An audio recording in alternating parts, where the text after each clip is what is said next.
Hey everybody, it is time for Ruel to Rumble with special guest star Matt from Silver Metal Tavern. And this is going to be a very, very fun chit-chat between two friends going over all kinds of fun topics, like life as a professional video editor on Star Trek, Strange New Worlds, and all kinds of other far-reaching topics. Now, they'll also be playing a full game of Lumen, Lost World from Bruno Cathala, but bear in mind, folks, this is not a video to learn how to play the game.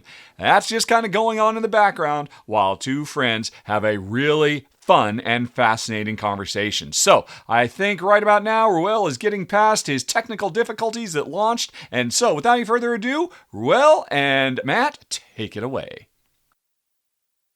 And hello, friends. What's the old saying? It's not a live stream unless there's all kinds of audio and video issues. I was pressing buttons and nothing was happening, but hopefully y'all can hear us and see us now. Welcome to the show. It is Twitch Tuesday here on Rahdo Runs Through. I'm Ruel Gaviola, joined by my buddy Matt from the Silver Metal Tavern. Hi, Matt. How's it going, Ruel? I am hanging in there. Yeah, let me turn up. I thought you were going to start off with a dish is a dish. Or, what is it? Revenge is a dish that is best served cold. Yes, because this is another classic battle between you and I. That's right. This is a very. It's going to be a very Star Trek themed event today, friends. Matt has been very generous with his time joining us today. This is the first episode. Okay, Matt is very quiet. They say, yeah, thank you for that, AG Fox. Yeah, I'm going to bump up the volume here. Pump up the volume. Who remembers that movie? Oh my gosh. Christian Slater, right? Right? Yeah. Yeah. This is going to be fun. Folks, Matt knows his movies. I always loved jumping in this chat because I can always, throw out a movie reference and he'll get it and vice versa. I like to say I know my movies, but as the years go by, as the decades go by, I'm starting to get worse. I feel like it's just because because TV and serialized television is kind of taken over.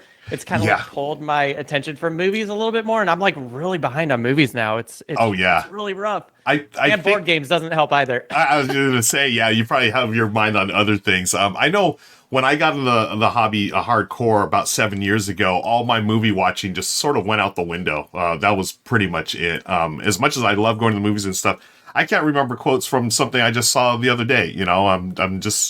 I just go with the flow, and I just quote the same movies I've quoted for the last 30 years. Give me Die Hard or something like that. Yeah, you really realize what decade you're a part of when you start from the movies that you quote. Oh yeah, it's totally. This person's from the 80s and 90s. Totally. Friends, we're so excited to have Matt here today. Thank you again. Let us know in chat if you can hear and see us. Okay, what we're doing is the first of the Ruel Rumble. This is where we're going to have a very special guest join us and face off in the online arena. We're going to play games. We've got a good one today, Lumen from Bruno Cathala. I don't even think it's out yet in the U.S., but it is available on Board Game Arena. Matt, have you actually seen the board game? I haven't. I didn't even know what this game was until you brought it up, and I was like, okay, this sounds kind of cool. But strange enough, when I was going over the tutorial, I was playing it, and I was like, I'm getting this weird deja vu from this game, and I don't know why. I feel like I played something like this before in the past. But yeah, and we had talked about that a little when we were practicing the other day. Practicing the game. This game is basically taking Trek 12. If any of you in chat are familiar with that game, it's reimagining Trek 12 as an area control of 1v1. It is still a roll and write, but it is like a battle roll and write, which I'm excited to show y'all in a few minutes here. But we're going to spend the next some time getting to know Matt. And, again, we want to thank everyone. Thank you for the follows, friends, and all the resubs as well.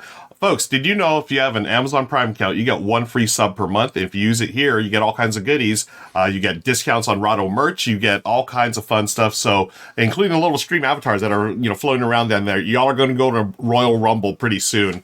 Battle Royale, yeah, always a fun time. So we thank you for your support. It's because of your support that we can bring guests like Matt on here. So thank you, friends, for hanging out with us today. Matt, I want to ask you, I sort of know your story. You are a fellow contributor on Tabletop Live Network. We do that once a month, or TLN. But I want to dive back into, how did you get into streaming? I just sort of stumbled upon you one day on Twitch a few years ago, and I was like, oh, this guy's great. I would love to work with this thanks. guy. Yeah. I mean, just, the quality of the stream obviously is very, very obvious, but just, you're really engaging with the audience. You just, it's really fun to see you talking to your audience, engaging with them. But how did you get started? Like, did you just stumble upon this, or what happened? I mean, I feel like with many of us, it started with the pandemic and the lockdowns. And I didn't even know what Twitch was in 2020. I had a friend who's been on stream a bunch of times with me, Jason Dolly. I always have him on stream. I worked with him in the past. We worked on Good Luck Charlie together. He was one of the principal characters on the show. He does like a lot of acting. He's really talented. And I didn't realize he played board games. And I would always invite him to game nights. And he was like, I can't, I'm streaming. And I was like, I don't know what that means. Are you watching a movie or something? Are you watching a film on Netflix or something? And then I realized that he was playing like Fall Guys and doing all this stuff on Twitch, where it's like you're starting a community with people hanging out with you while you play video games and stuff like that. I was like, whoa, this is really crazy. Nice. And then the pandemic hit, and then the lockdowns happened, and Hollywood just basically shut down. I mean, there was like no work, nobody was shooting anything, and we were all on hold.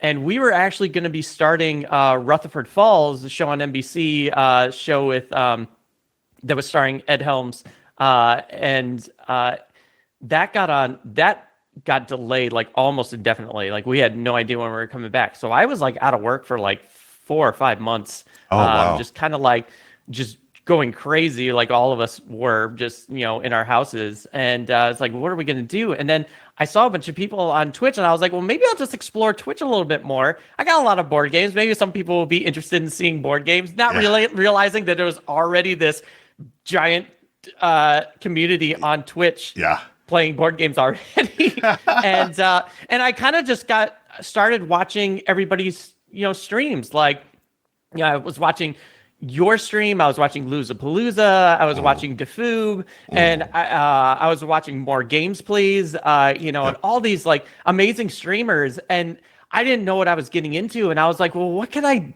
do to make a really fun show? And I would actually just watch everybody and just gain inspiration, and you say like how chatty and personable I am with like chat is, and engaging with chat is, and that's mostly from you, Ruel, because I was like, how do I engage with chat? How do I talk with people? And I would watch your streams, and you doing all the analog alerts and just thanks for all the subs, the biddies and all that stuff. And I think I for a while I like stole your end line for your streams, because I was like, I don't know what to do, but it's like, hey, this guy knows what he's doing.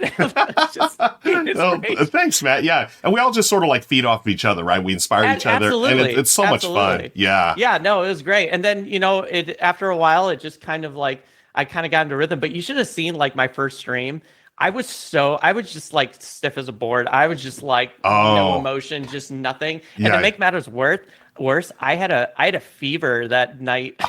So I was playing Elder Sign, and I went to do like another game, and I was like, God, I just really don't feel good. And then I like went into the bathroom, and I just like took my temperature. I was like, I feel like really hot, and I had like a fever. Oh, and I went back on stream, and I was like, gang, I know I was gonna play Elder Sign again, but I think I'm gonna step away because I have a fever. And it was my first stream, and I was like, all right, well, that's what it's like. Your first stream is just like a be right back, Yeah, it was like, I'm done, and maybe this wasn't for me.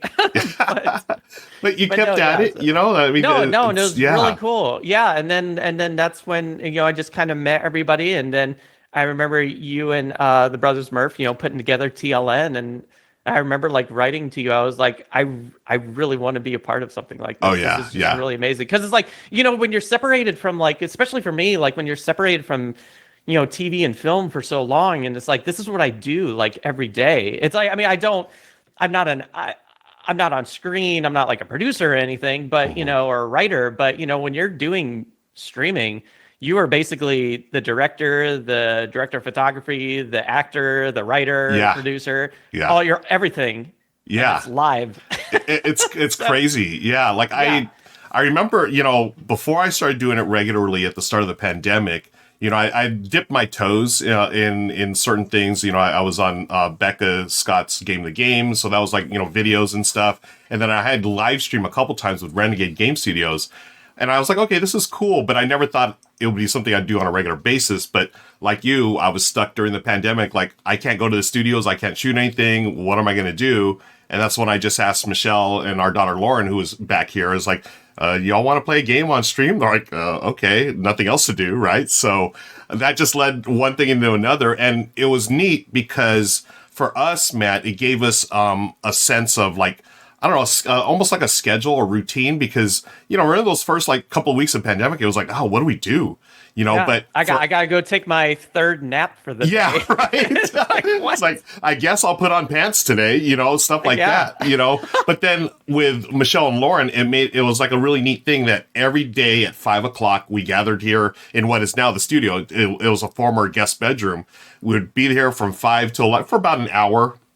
And it was a nice bit of structure during those like really crazy times. And it was a nice way for us to stay in contact with our friends and family who would tune in to watch, and then, after things started, it became a regular thing. And then here we are on Rahdo Runs Through. It's just amazing how, this whole like journey has gone so far.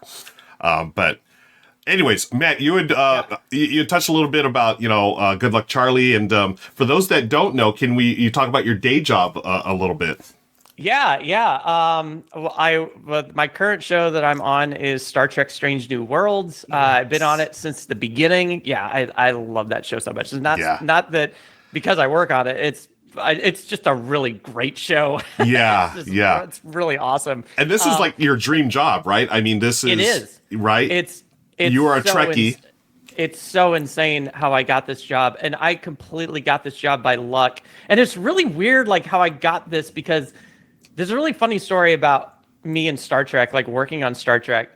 If you follow Star Trek, Star Trek Enterprise was the last Star Trek where they had this ginormous lull between like Enterprise and Discovery. Yep. And it was like super long. It was like 12 years or something insane. Oh, wow. And I was thinking, after Enterprise, I was like, there's never going to be another Star Trek show. I'm never going to work on Star Trek. I've always wanted to be a part of Star Trek, whether it was like acting, editing, whatever. I just want to be a part of Star Trek in some way, shape, or form. Mm-hmm. And it was gone after Enterprise. And we were like, yeah, it's probably never coming back. So when I would get jobs out here, my joke with everybody, because the biggest thing they always ask you is like, can you stay for the whole season? They never want you to jump ship, because that's a huge scheduling issue. And it's like, so they're like, are you willing to stay through the whole run of the season? And my joke was like, I will never jump ship unless Star Trek calls me. And that was a joke because we didn't know about Discovery. Discovery wasn't even a thought then. Yeah. And then all of a sudden the trailer, like 10 years later or something, like 12 years later, the trailer for Discovery drops. And now I can't use this joke anymore because people are probably like, oh, this person's a flight risk. We should probably not hire him.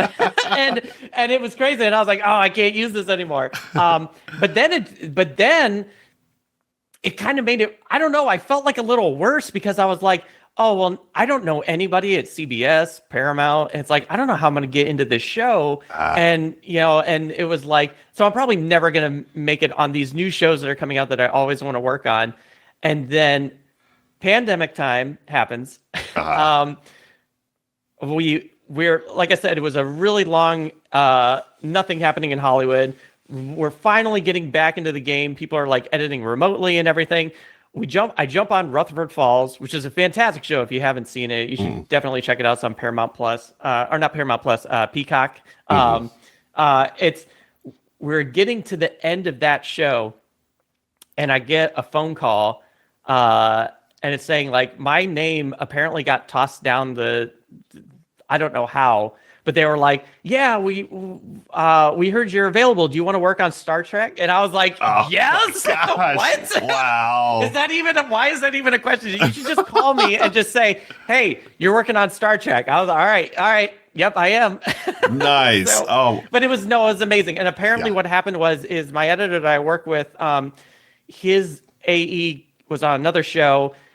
That AE contacted another AE. He was busy, who contacted another AE who's my friend, who could have taken the show, and dropped the show that he currently was on, but he didn't. He turned it down to give it to me because he knew how much of a Star Trek nut I was. Wow. And he was like, I really think you deserve this. And I was like, oh my gosh, I owe you so much. Yeah, that's, I mean, wow. And then it just went from there. And then he told me like, this is the editor. And I was like, oh my God, I worked with Wes. We worked on a show together, which is weird. And he wasn't my editor on the show. It was called Game of Silence. He wasn't my editor, but he was on a different team.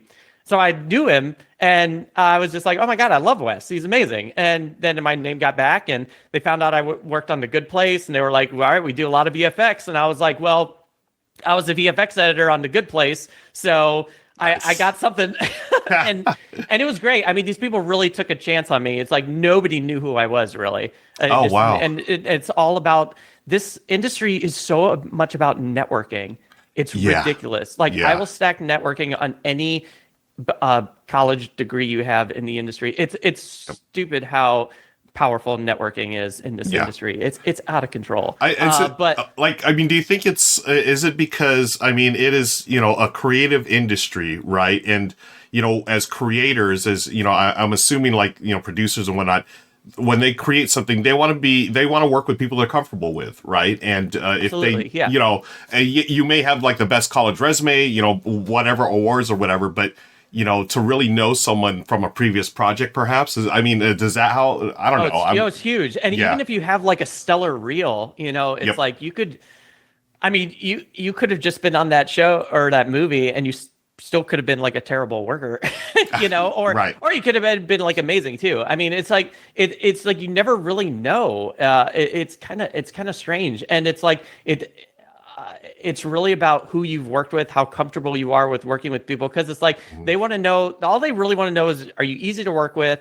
And can you get this stuff done on their deadlines? Can you make your deadline? Right. And that's like the biggest, and for my position, because I work in editorial, like editor, assistant editor, the assistant editor is very much like a technical job.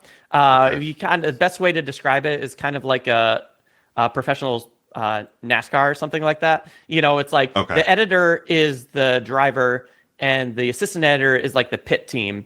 So it's like, we know how to drive. We know everything about the inner workings of the vehicle, and the editor is the driver, and he's the one winning the race. But it's like, it's very much like, we have to work together and we have to be a team, Right. And it's just, it's not like, it's really wild. Like the synergy between the editor and assistant editor is really strong. And if we're talking about Star Trek, it's captain in a number one situation. Nice.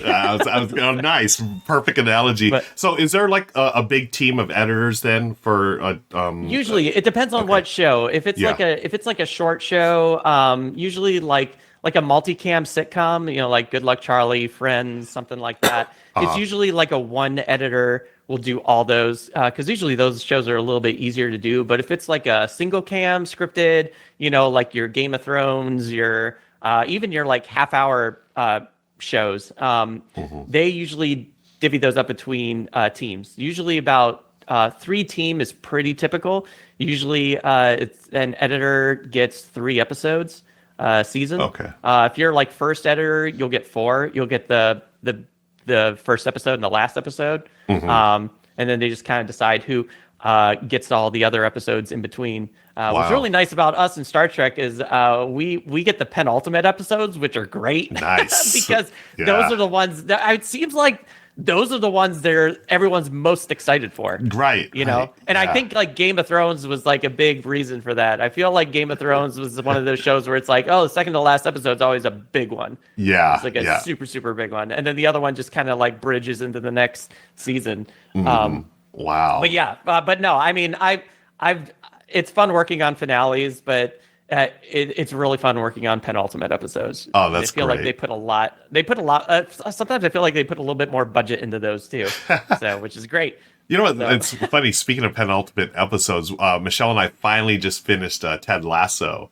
And, I felt like that penultimate episode of the show was like, that was the one. Like, we were just like, like in tears, and then the final episode, which was good, but I didn't feel like it was like a nice wrap up to everything. But yeah, it's like the new trend for like, TV. I mean, it's just everything's doing it. And it's like, now it's almost like people just want to watch like the second to last episode, the penultimate episode. And then it's like, okay, yeah, I'm good. I'm actually terrible with that. Like I watch MasterChef. And I love that show, but I never watched the last episode because there's never drama in the last episode. It's like the last drama is like everything leading up to the last episode. And it's like the last episode, there's like their families there, they got a crowd, everyone's on top of their game. So nobody's going to be like making any crazy mistakes, and Gordon Ramsay's not going to be like screaming at anybody. And I'm just like, my wife's like, are you going to watch this? And I was like, nah, I'm here for the drama. Yeah, you want the drama. No one's going to get yelled at. Yeah. Speaking of drama, friends, thank you again for watching. I'm here with Matt from Silver Metal Tavern. We're gonna get into some online combat real soon here, but for the time being, just hang out, chill with us. If you have an Amazon Prime subscription, feel free to drop a sub here for free. If you have a question, also, folks, for Matt or for myself, start your question with a question mark. It goes into a queue, and then I can pull it up easily on screen, like I'm going to do right now with our friend Corthane. Corthane says, for cinematic editing, what classic movies or shows do you look back at or up to for inspiration, Matt? Oh, God, there's so many. As far as like classic movies, I'm really big into those old like 60s, a lot of World War II stuff, and a lot of just like epic battle stuff. Like I'm big into like Spartacus, Guns of Navarone, Bridge Under River Kwai, like a lot of classics.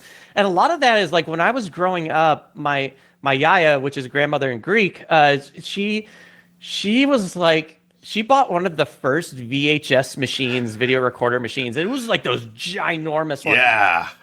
Freaking huge. And it had like those huge clunky buttons, these big mechanical buttons and stuff like that. I know exactly what you're talking about. Yeah, they didn't even have like the counter, wasn't even like a clock. It counted by seconds. Yes. And she would just fill like VHS tapes with like 6 hours. She would have these like 6-hour VHS tapes. So it's like if you wanted to get to a movie, you had to go to like 2,574, and that's like the end of like the movie or something like that. Wasn't that like recording an EP versus recording an LP that was or EP, SP, extended right? play. It was like extended play, then there was like SLP, super long play or something crazy, or extended long play. It was crazy, and the movies looked terrible because they were just so degraded on that tape. No, it's not. I didn't never experience beta. I was more of like a VHS child. Same. But yeah, it was wild. And she recorded everything. She recorded everything off like Cinemax, HBO, Showtime, the movie channel, all this stuff. And she I'm not kidding, Ruel. Her whole house was just decorated in VHS tapes. She had over 3,500 VHS tapes because she kept them in a book. And she numbered all the VHS tapes. Whoa. And my sister and I would like pull these movies down. It was like, where's this movie? Clash of the Titans. It's in movie 1,257. No. And these are movies, these are VHS tapes that were like extended play, like 6-hour tapes. Wow. That like 3 or 4 movies on a tape. It was bonkers. So my whole childhood was me like at my grandmother's and my yaya's just watching movies all day, every day. That's all I did for like decades. Wow. So that was I'm a fan of like, I'm a scholar of like all cinema, all decades. That is amazing. Wow. Yeah. So that was your education, your cinematic education. It was absolutely, yeah. Wow. And usually when people say like, what's the best way if you want to get into editing? What's the best thing? And I was like, watch movies. That is your absolute best teacher. Wow. Because you get as you watch like tens of movies, hundreds of movies, thousands of movies. I looked up like on IMDb and I recorded all my films, and it said like you've seen like 3,800 films, and I was like, oh my god, I've seen like that many movies. Oh my god! But it's like crazy. After you've seen like so many hundreds, you really get a sense of like storytelling. You absolutely get a sense of rhythm, and pacing, which is really important for an editor. Yeah. So it's like. You just kind of watch that and you're just like, okay, I kind of get this. And the hard thing about like reading books about this stuff is like, especially like technical books about how to use like Avid, Final Cut, and Premiere, is those books get dated so quickly and they just get so obsolete. And it's just like, you look up and you're like, oh, I know how to do this, but it's already been replaced by something, and now this feels like very archaic, and it'll actually slow you down a lot. So it's kind of like, it's hard. It's like your best teacher is watching films and making films, or making short films, even like trailers. Because before I worked in television and film, I worked in theatrical trailers for like 2.5 years or 3 years, and I got into that job by just kind of making my own fan trailers. Just taking a movie, ripping it, and then just cutting it up and making your own thing. And then a trailer house saw one of them, and they were like, "Hey, we really like your work," and they were like, "Do you want to be an editor doing theatrical trailers?" And I was like, "Yes." Wow! Like, oh, cool. Absolutely. So were you just like, were you just posting these on YouTube or whatever, and someone saw it, tracked it down or whatever?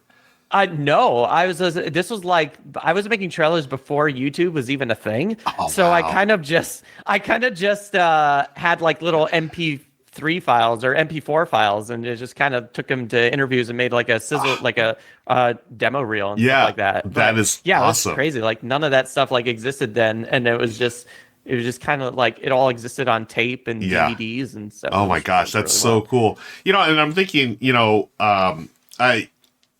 I remember reading, I think it was the director Robert Rodriguez, right? He was just making movies on his own, from a very young age, and he basically taught himself how to do it. And he was just watching a ton of movies, and sort of, I think you just sort of get that ingrained in yourself, like as far as like rhythm and pacing. So then when he was doing it, he could do it just like by recording on like a VHS and like, and splicing it in that way.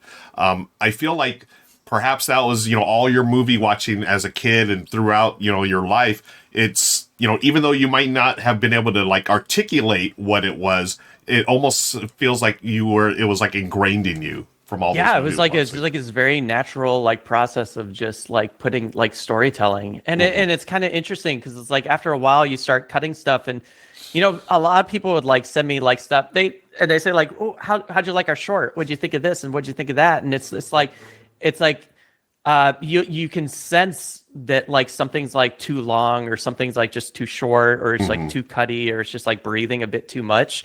And it's not like I don't like to criticize or critique a lot of stuff anyways, because it's art and it's like you're expressing something it is, but it's also at the same time it's like you also have to try and keep people like interested too. So it's like it's like I never want to like critique people and say, oh no, this is a guy. Never tell people that something's not good, because even terrible movies are really great. It's like, I mean, how many movies that are just, I mean, look at all like the Roger Corman movies, right? It's like all those films. I mean, they're not great films, like as far they're never going to win an Academy Award or anything, but my God, they are so fun. Yeah. They're so fun to watch. And if you had a good time, my whole thing is like, if you're enjoying watching this, if you're having a great time watching this, then the movie has done its job.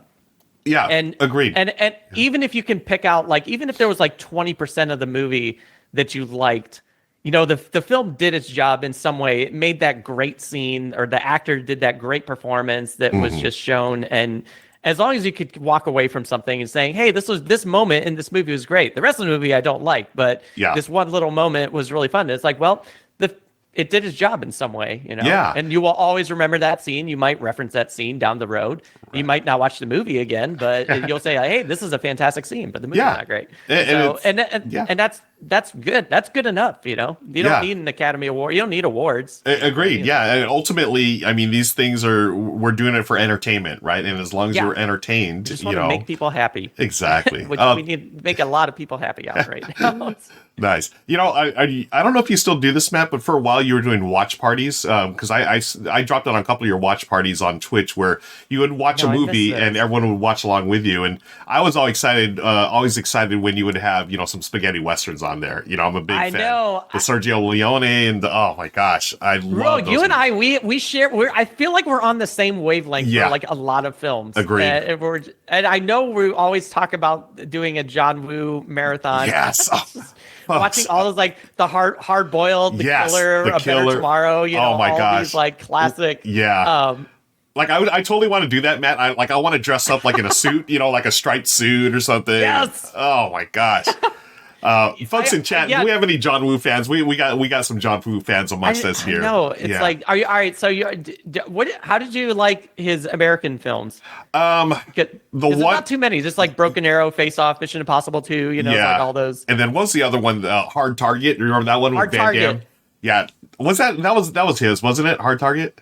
Was Hard Target his? I thought it was. I thought he'd worked with Van Damme, but yeah, I remember Broken Arrow with Christian Slater, John Travolta. Then he brought Travolta back for, I think, his best American movie, Face Off, with Nicolas Cage. Face Off's pretty great. That was, and you have the pigeons flying away in the church. Yeah, exactly. That's such an iconic, John Woo move. Such a John Woo move. And I remember seeing it in the theater. It was one of my younger brothers. Like, we were both into that. And the second we saw those pages, it was like, oh my gosh, that's John Woo right there. Just pigeons flying, like, it was perfect. So great. And of course, all the over-the-top gunplay and everything. You know what's great? It's like John Woo knows nothing about firearms. Yeah, isn't that funny? And he's just very fascinated about them. And Chow Yun-fat doesn't. He's very much against violence. Yeah. Too, and it's really weird.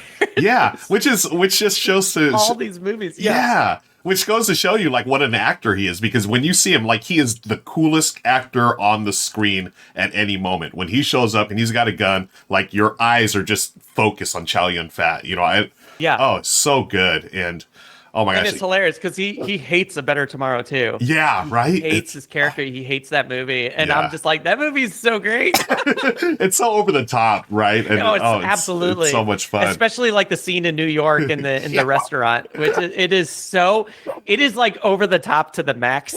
It's just, and I love how they imagine how you just Americans are, this is how American gangsters talk. Yeah, right. I want to talk to your manager.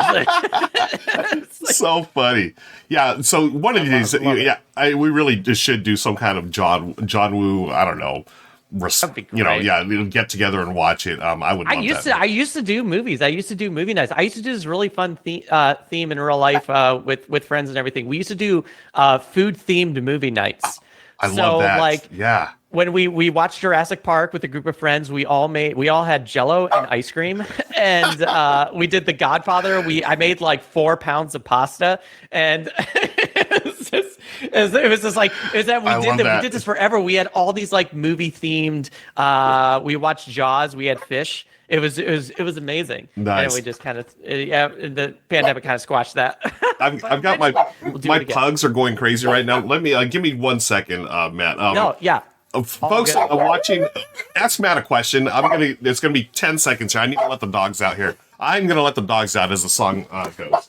Okay. I'm gonna go back through chat because I'm so bad at chat, and I have to forgive me everybody because sometimes when I get on these talks, I just ramble on. Oh, no worries. I forget to read chat, but I always go back and I always watch the VOD and I always read everything. So if I never answer a question for anyone who watches my stream, or if I forget to, respond, I always go back and I just watch because I always just want to make sure I don't miss anything. And then on a different stream, I'll bring that up again. I'll be like, nice. Hey, I remember you were talking about that, whatever. Nice. Todd Taloris is in the house. Corthane's in the house. Thank you. Poppy Doc 2, it's been a while, so good to see you here again, friend. Billy Pratt, Corthane, and all kinds of good people are in chat too. So thank you, friends, for watching.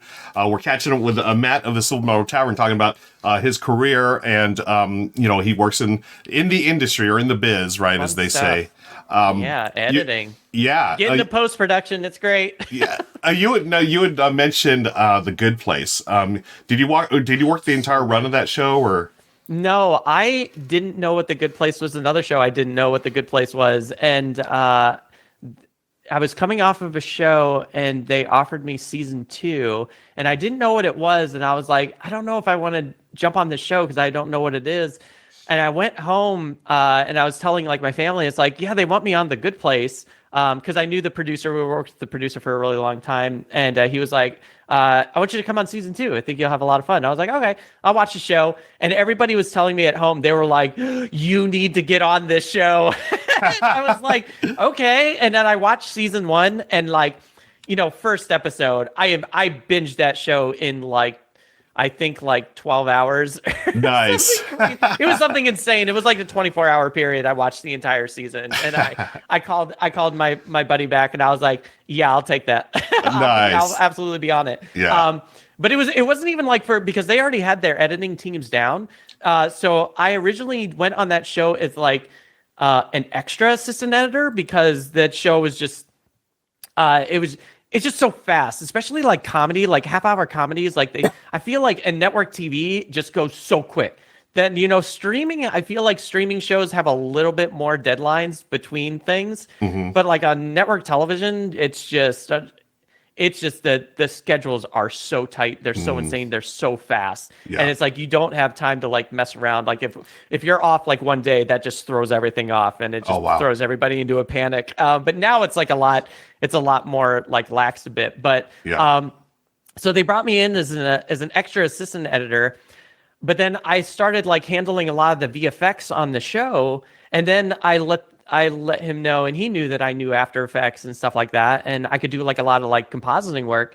And then I was actually starting to do like some of the compositing on the show. Nothing like any of the like the big effects. Those are done by David Niegnagel, who is the VFX soup on that show. Is brilliant. Everybody loved him on that show, and he was like one of the best VFX workers I know in the industry. He's so good. They actually named a character after him on the show. Oh, really? I don't know. Like when you're if those of you watching The Good Place, when you're in the IHOP, there's this like snake creature that you're not supposed to touch or you'll like die instantly. It's called the Niegnagel, and they named it after him. He's an amazing person too. Nice. But yeah, I let him know. I was like, hey, I know VFX compositing, I can help out if you need some help in VFX. And then eventually like my job kind of turned into like, now I'm like tracking all the VFX shots, I'm flagging all the VFX shots, I'm doing like a lot of the split screens and a lot of like light VFX work. And then it just kind of turned into like a VFX editor, which is really cool. Yeah. And and I got to work with a lot of the editors. I got to work with like Mike Schur, who's just one of the most amazing human beings, and he is super intelligent. It's like every time we all went like after work one day, we all went to see Parasite together. Everybody in post. We all took a field trip, and I sat next to Mike Schur for the movie. And then after the movie, I looked over, I was like, what'd you think? Because I asked that to everybody. Every time I'm done watching a movie, I'm like, hey, so what'd you think? It's just habit. Yeah. And he was just telling me all this stuff about his thoughts on the film, and I was like, should I be like taking notes? It's just like the level of like this level of intelligence is like so high, and it's just like, wow, this is really. I feel like I'm like learning so much stuff. Nice. That I need to be like documenting this. Right. But no, he's really amazing. So I miss that show so much. I love the trolley episode. That was like one of the first episodes that I jumped into was the trolley episode, and I watched it and I was like, this season's gonna be insane. But I was on it. I was on that show afterwards. I was on it till the end, and I made sure that every time it was coming back, I was always telling people, "It's like, okay, I need to be free for this because I gotta go back to this show." Nice. It's kind of like Star Trek. Star Trek's kind of like that too. It's really? I'm, after season 2, they were like, "Are you going to be around for season 3?" And I was like, "Absolutely. I'm going to be around until like you all don't like me anymore, until the show gets canceled," which will probably never happen. But it's like I feel like I want to stay on the show probably for the entire run. I mean, why would you not want to? I mean, it's the Enterprise. I mean, how often can you say that you've worked on something that involved the Enterprise? It's such it's such a diamond, it's just so rare that happens. And not to say that like shows like Discovery and Lower Decks are not, or Prodigy aren't good shows. It's just this show, I mean, it's the Enterprise. It's like, so it's good. It's the flagship of Star Trek. It's like, yes, I will. Yeah, absolutely. Now, without getting into spoilers for anyone who hasn't watched it, I mean, I loved that first season. It was some of the best. Oh my gosh. For me, and again, I talking about how we're all sort of on the same wavelength, like original Star Trek, that is like my Star Trek, and that's what I grew up on. And it really reminded me of that original show. Just the fact that it's, episodic rather than this long narrative arc. It's like each episode is self-contained, which I thought was such a brilliant change. And I love watching the show because of that. Yeah, it's really nice. Oh, look, CG just we got a raid. Thank you, Check Games Edition, for the raid. Welcome to Rahdo. Hey, there's Matt. Okay. I'm Ruel Gabriel, joined by Matt from the Silver Metal Tavern. Welcome, friends. Thank you so much. Let us know what you're up to. What we're up to right now is getting to know Matt. He's talking about his time in the industry. He is an assistant editor on Strange New Worlds, folks, and it's so cool. Yeah, there it is. It's so neat listening to his stories, sharing, and we're going to do is, hang out with Matt a little longer, and then we're going to play a game called Lumen, the new one from Bruno Cathala. We're going to play that online here and hang out with y'all. But let us know how you're all doing. I believe it was Ray that rated, so thank you, Ray. Yay. If it was you, appreciate it. Always good to see you here, friend. Matt, we were talking about Star Trek. They have an amazing game that is Starship Captains. Oh my god! Yes, right? Oh, that game is so good. Yeah, it's such a gem, and I don't know how they got away with all the. I mean, there's some references to Star Trek. I mean, it's clearly like it's like they got like these things called like the Roddenberries. Yeah, isn't that funny? How do you get away with stuff like that? It's amazing. I love it. It's so good. I was telling everybody at work, what's Star Trek? What's Star Trek?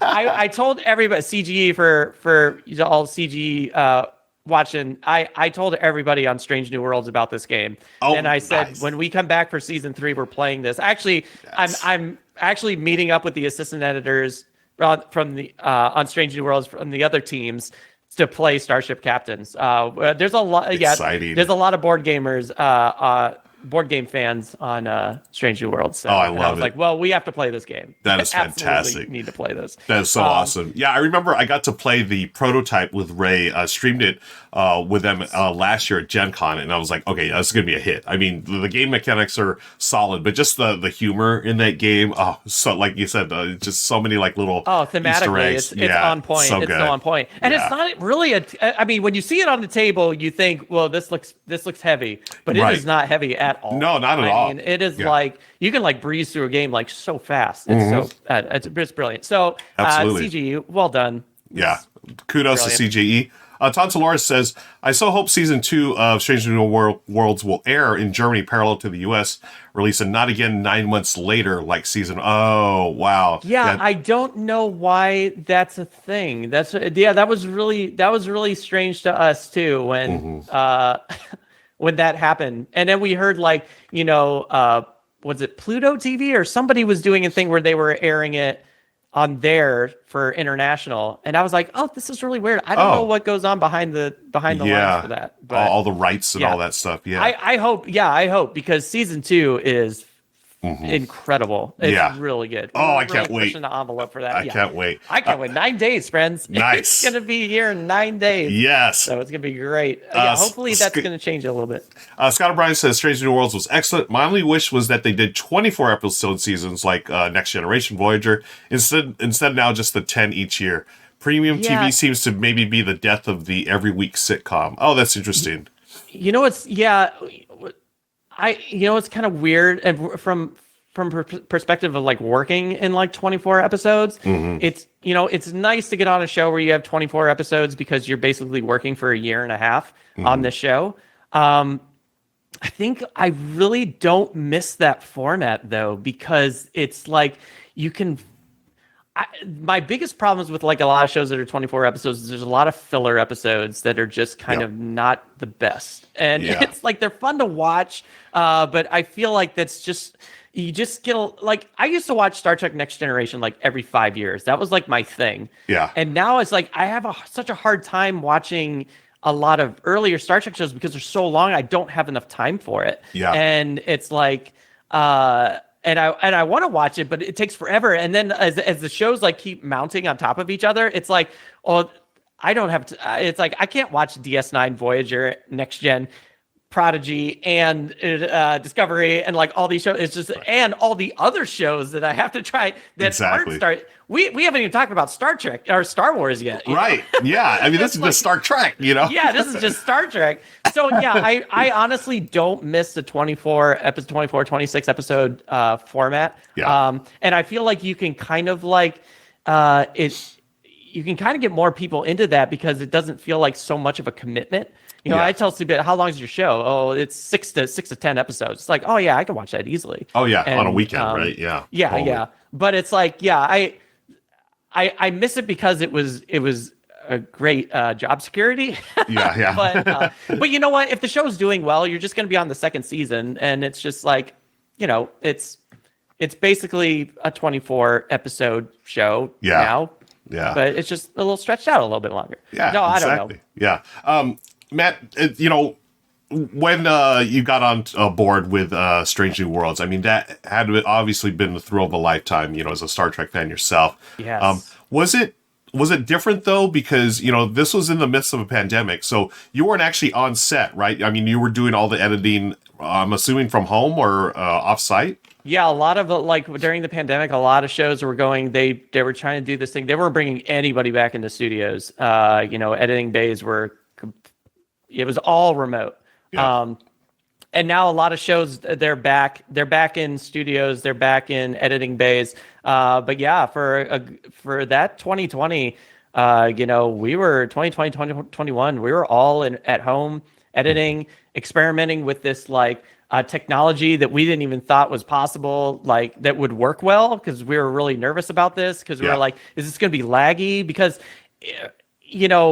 the big thing is like when you get a director or producer down, you're trying to like watch these episodes with them and get their notes and stuff. It's, you can't watch something that's like laggy or like choppy on the internet because it's just kind of like a waste of time because it's like the pacing has to be like perfect. And then it's always really tough on like Zoom calls because, when you're in an editing room, everyone can kind of chat with each other and stuff like that. But like in a Zoom call, it's like everyone's kind of like jumping on top of each other and like mics are getting cut out and all this yada yada. And it was very helpful for remote, but editorial definitely need to be like in a bay, and it's so much better like when you're with the composer or when you're with the producer and you're in the same room with them and you just get instant feedback. You can show them instant feedback and it's just a much better experience as far as editing. So I don't blame them for wanting to go back into studios.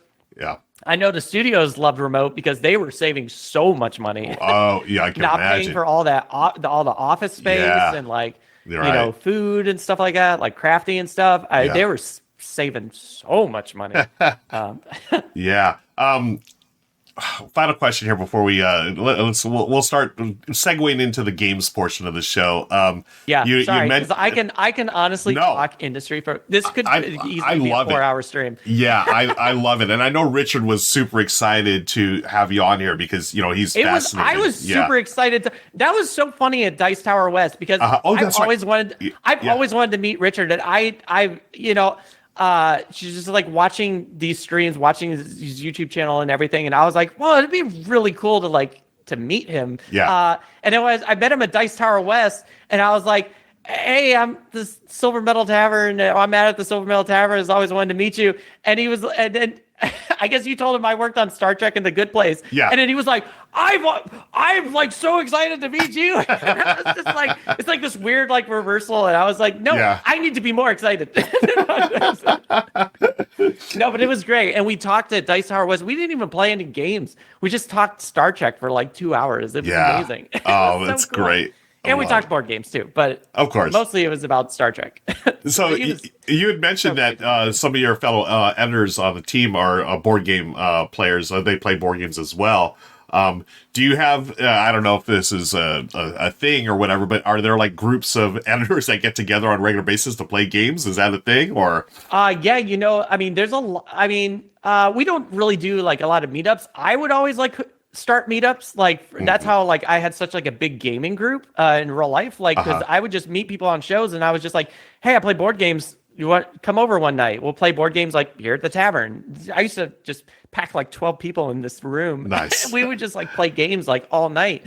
And Yeah, but there's a lot, I know, the editor on The Good Place is really big into board games and plays like a lot of board game titles, like Le Havre and Okay. he actually gave me a copy of the Eldritch Horror and stuff. He was doing wow. like a call and everything. So he's like very into like board games and stuff. Yeah, and it's always fun just running into people that in the industry that just are really into board games too. And I was always like bringing board games into work too. And like on break, on like lunch, I would try and sneak in Wits and Wager. I was like, we can play Wits and Wager. Nice. It's only like 15 minutes if anyone wants to play. So, but that's great. Or sometimes I would like leave. I know on like Good Luck Charlie, I brought in Star Trek fleet captains and I would have it set up in the corner of the edit bay. And when they were doing the live taping, the playbacks, because I'm just waiting for dailies to come in, or unless they need me for something. So me and like another person in production, we would just come in and we would play a round of Star Trek fleet captains and just wait until something goes on. It's like, okay, it's like playing chess with somebody. It was like really crazy. Oh, that's great. I love it. I love how Matt's got to peek over the, thank you for the follow, folks, and also for the subs and for the raid. Again, if you raided with CGE, thank you for joining us today.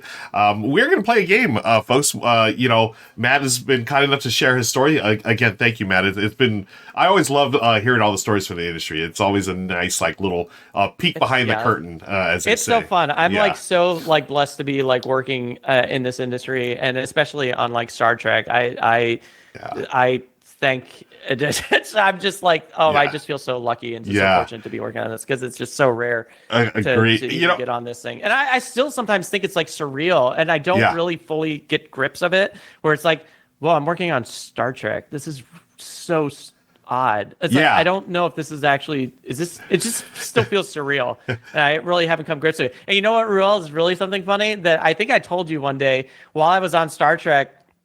I got a call from Mandalorian, and Mandalorian was asking. Yeah. And I was like, no, I turned it down. And I remember you were like, oh no, you turned down Mandalorian. And I was like, I don't know. I'm more Star Trek than I am Star Wars. I love them both. But I mean, I love, I found a wonderful home right now. So. Yeah. But that would have been fun to work on a Star Wars show. Yeah. I mean, it's cool that you're in the position.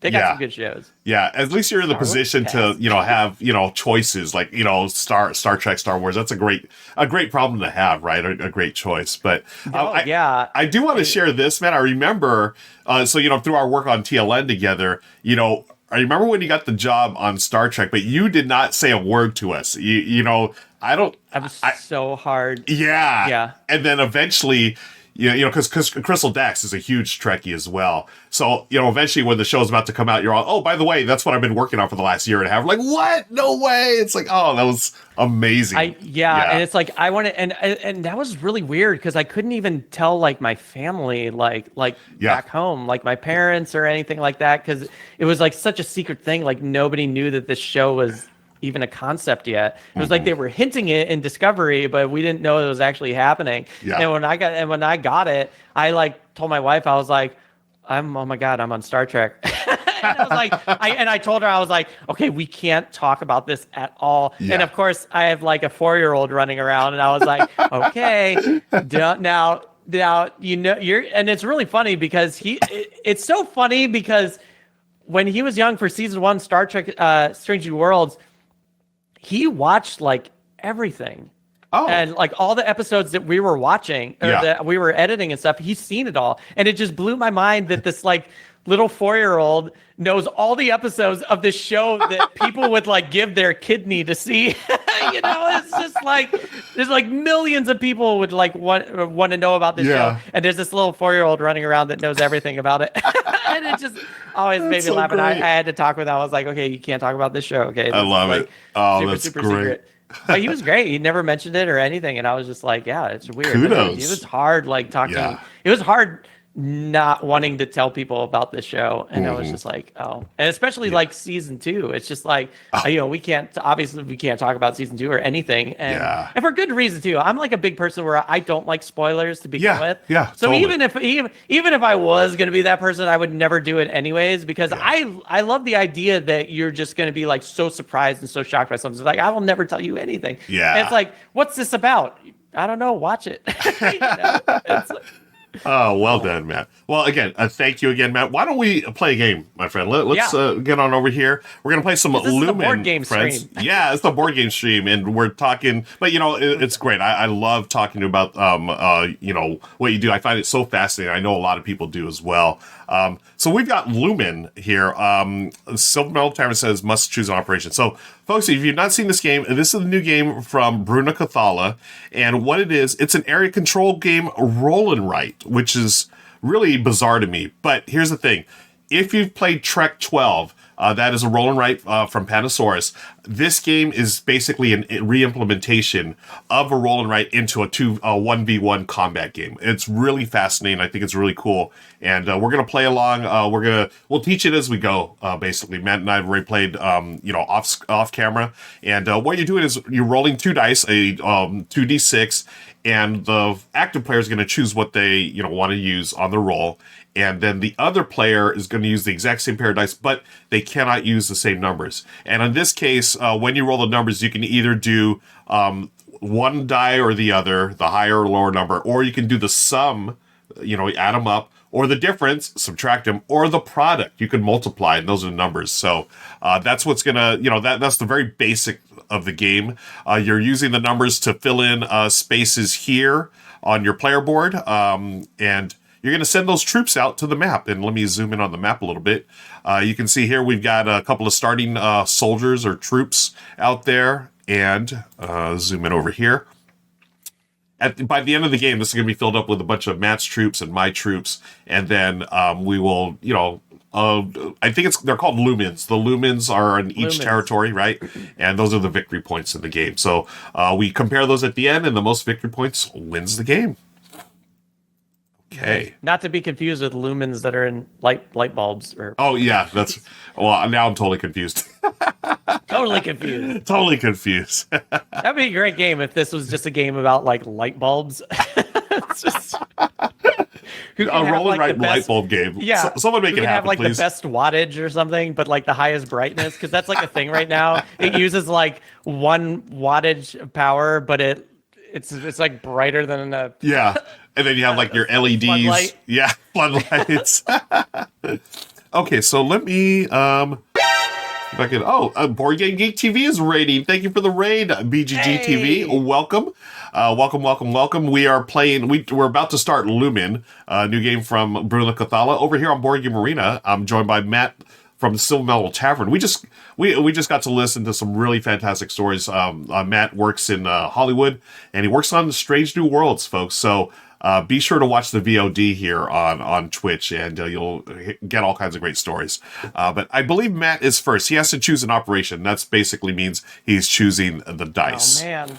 I have to hurry up too because I only have 34 hours and 56 minutes left. That's right. We are playing a turn-based game, so we may be here all day, folks. This is gonna be a long game. Buckle up, everyone.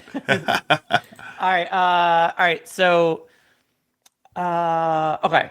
So, there was a couple things I wanted to ask you, Ruel, because I know that you have just gone through the rules, and I'm a little spotty on the rules. But okay. So what was I going to ask? Oh yeah. So the crystals. So what are the different scorings that we're scoring for territories? Yes. We're scoring for objectives. Yes. Which I believe are the objectives like underneath these purple. Yeah. So if you go to, I'll go to our player boards right here. Here's my player board. Here's yours. As you fill in the spots here with the different tiles, once you cover one of these up, that's where you're going to get an objective. These two like gems or whatever. You cover that up with one of the troops, then that unlocks an objective. And then as you see on the map here, let me zoom in on the map a little bit. Some of those will have they have not objectives, but what are these called? Excuse me. The lumens are their victory points. We score objectives, discoveries. So the things that we discover on the map, those are like treasures, basically, and we're going to score those as well. And discoveries, okay. Yeah, here's a discover tile. We're going to see how many Star Trek words we can find in this game. Oh, right. So we got discovery. We just got discovery. Trek. Trek. Trek. Look at the scenario we're doing. The scenario is letter A, First Contact. I mean, First Contact? Oh my gosh. That is a Trek reference right there. So they didn't know it, folks, but they made a Star Trek game for us. They did. They just couldn't skin it with Star Trek. So exactly. No, this is all right. So this is really fun. Okay, so let's see. Map pieces remind me of Spirit Island. Yeah, it absolutely does. Actually, a lot of this game reminds me of Spirit Island too. Yeah. Just moving around and everything. All right, so it's my turn. Okay, so I'm gonna take and I only have a limited amount of these moves that I can do. So I'm gonna take I guess we'll just start with 2, and then we'll put that 2 somewhere. Wait, sending move to server. Come on. Yeah. So no, that's okay. Gives me time to talk about this. So, folks, the operations phase. This is when we take the dice, and we're gonna, as you can see, Matt has just placed it here. He has taken the higher of the dice, and you mark it off in your operations table. And so you only have a certain number. You cannot on every turn take the sum of whatever. You're gonna have to take different types of numbers. So, good job, Matt. Forgive me if it's being slow. Okay. It was like BGA on my side was being very slow, and I was like, what's that? Oh, yeah. It seems to be okay now. So. Okay. I was having that problem last night, too. BGA was super slow, so. It's like, I don't have AP that bad. Really. I really don't. I'm the type of person that doesn't get AP in games. Obviously, it's a Silver Medal Tavern, so I have to stay on brand. Can't win. Stay on brand. Okay, so now folks, you can see what I'm trying to do here. I must choose an operation. I can take, as we were talking about earlier, I can take the lower of the numbers. I cannot take what Matt did. Matt, what you did, the higher of the numbers. So as the second player, I have to do something different than the first player, unless there's no other choice. Then I could do the same one. I can do the difference. So 2 minus 1 is 1. I can do the product. 2 times 2 is 2. Or I can take what is this? The sum total, right? Yeah. So I'm going to do... That's a cool mechanic. I actually really like that. I like that too, right? Where you have to use this. And it's not like it's like crazy math. It's just, it's really neat. It's, I would love it if they had like a divide and it really threw things off. Take this, divide it by pi, and that's what your number is. Right. So I'll take the difference. So now, it's my first number, so I can place it anywhere on the map. And then you'll see as we continue the game, you're going to place certain numbers in certain places. So I'm going to put this right here in the middle, basically. That's my turn. So I confirm. Okay. By the way, we're playing 17 rounds, folks. 17 rounds and the game is over. But they go fast. They do. They go super fast. I feel like it goes pretty quick. Yeah. The only thing that's going to slow us down in this game is just me, chatting away about things other than board games. All right. This is okay. Double threes. That's actually... so now I'm first. So double threes. I could put a 0 there. Oh, but that would be my second or if I do that. Oh, I don't want to do that. So I'm going to take, let me see. I'll take the lower of the numbers. I'll take the higher. So that's 3. And I have to put in an eligible circle, so I'll put it this way.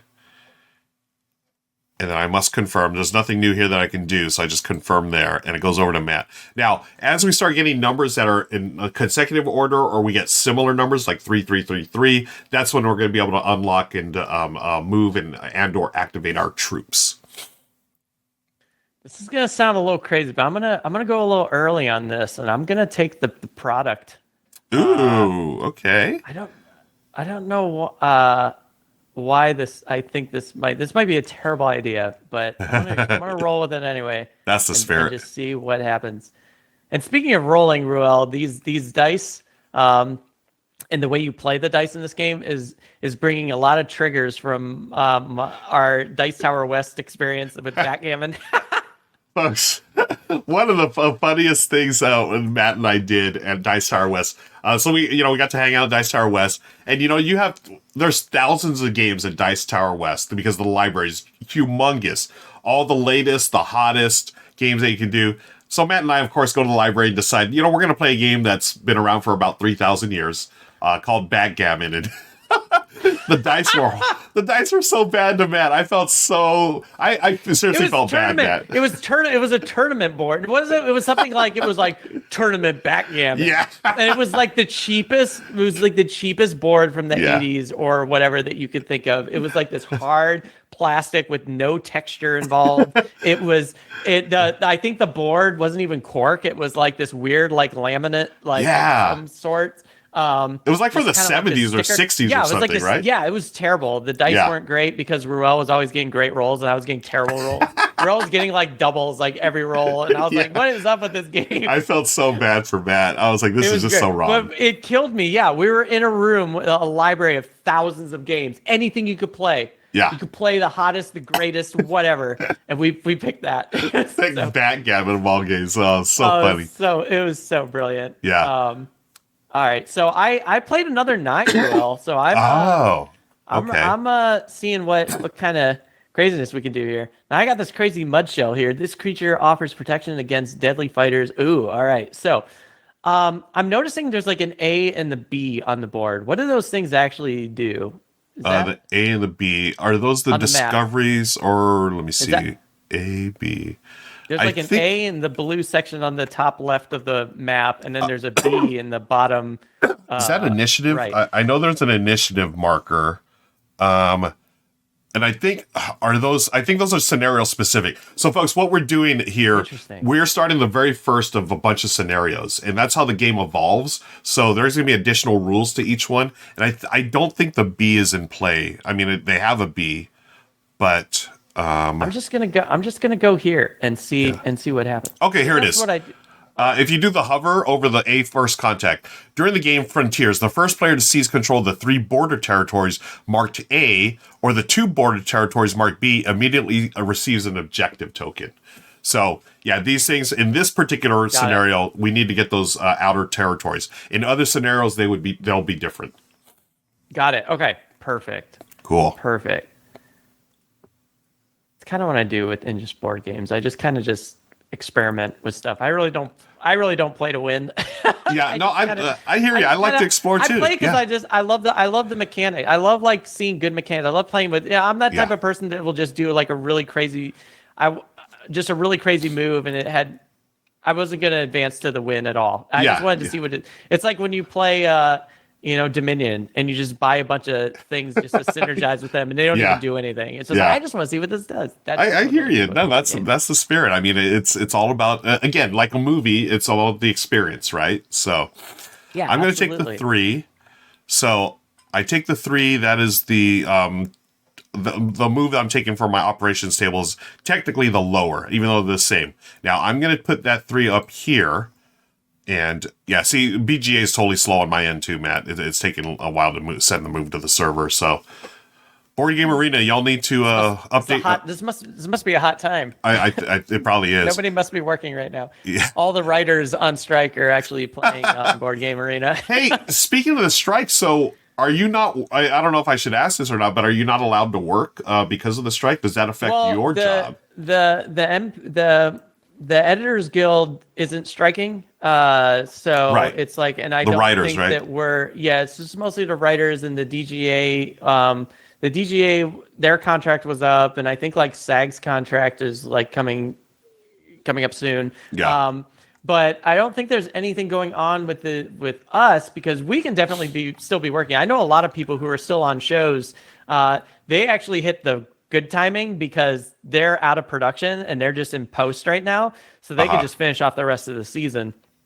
Okay. It shows like our shows, like the Star Trek's, who's just starting, because we were supposed to be filming last month, and that was announced. That was announced everywhere. Like Deadline was like, Strange New World shooting this month, and then the writer strike happened, and I was like, well, that's not happening anytime soon. But no, they're all.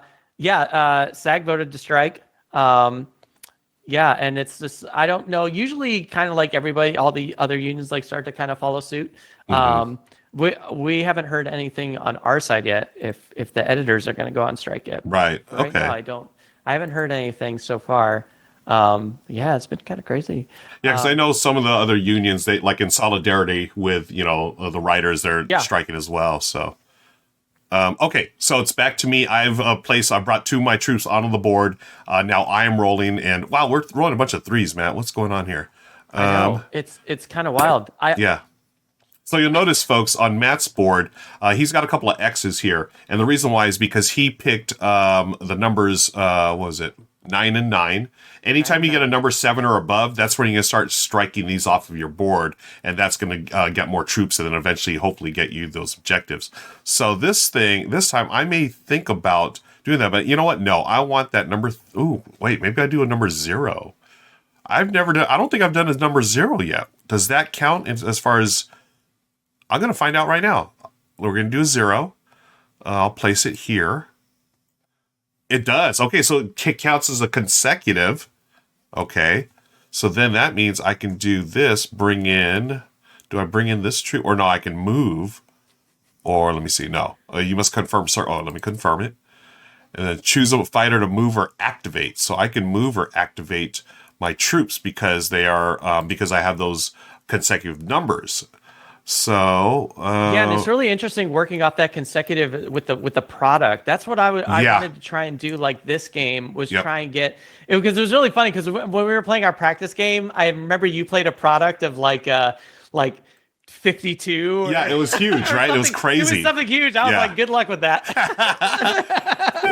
But no, I was like, oh, okay. So you can actually, because I didn't know when you play like on the 7+ track, if it was like a duplicate or a consecutive number, you can actually do other things too. And I was like, oh, okay. So this would actually be really cool to try and chain this track with your fighters on board. So now I'm starting to understand the strategy. That's the beauty about like board games. When people say like they don't like a board game, I'm like, you always have to play a board game 3 times. Oh yeah. You gotta play it to learn the mechanics. Then you have to play it to learn the strategy. And then on your third game, then you play it to incorporate those 2 and see, is this a game for me? And it's like, and because, so this game for me is going to be a strategy game. Yeah. This is my strategy game because I already kind of got like the mechanics of everything. But yeah, it's always really interesting, like when people say like, it's like, I don't like this game and they only played it once. It's like, you gotta play it one more time. Exactly. Like give it 3 tries. And I know if you're playing like, I mean, I guess if you're playing Twilight Imperium, it's hard to do 3 tries of that game.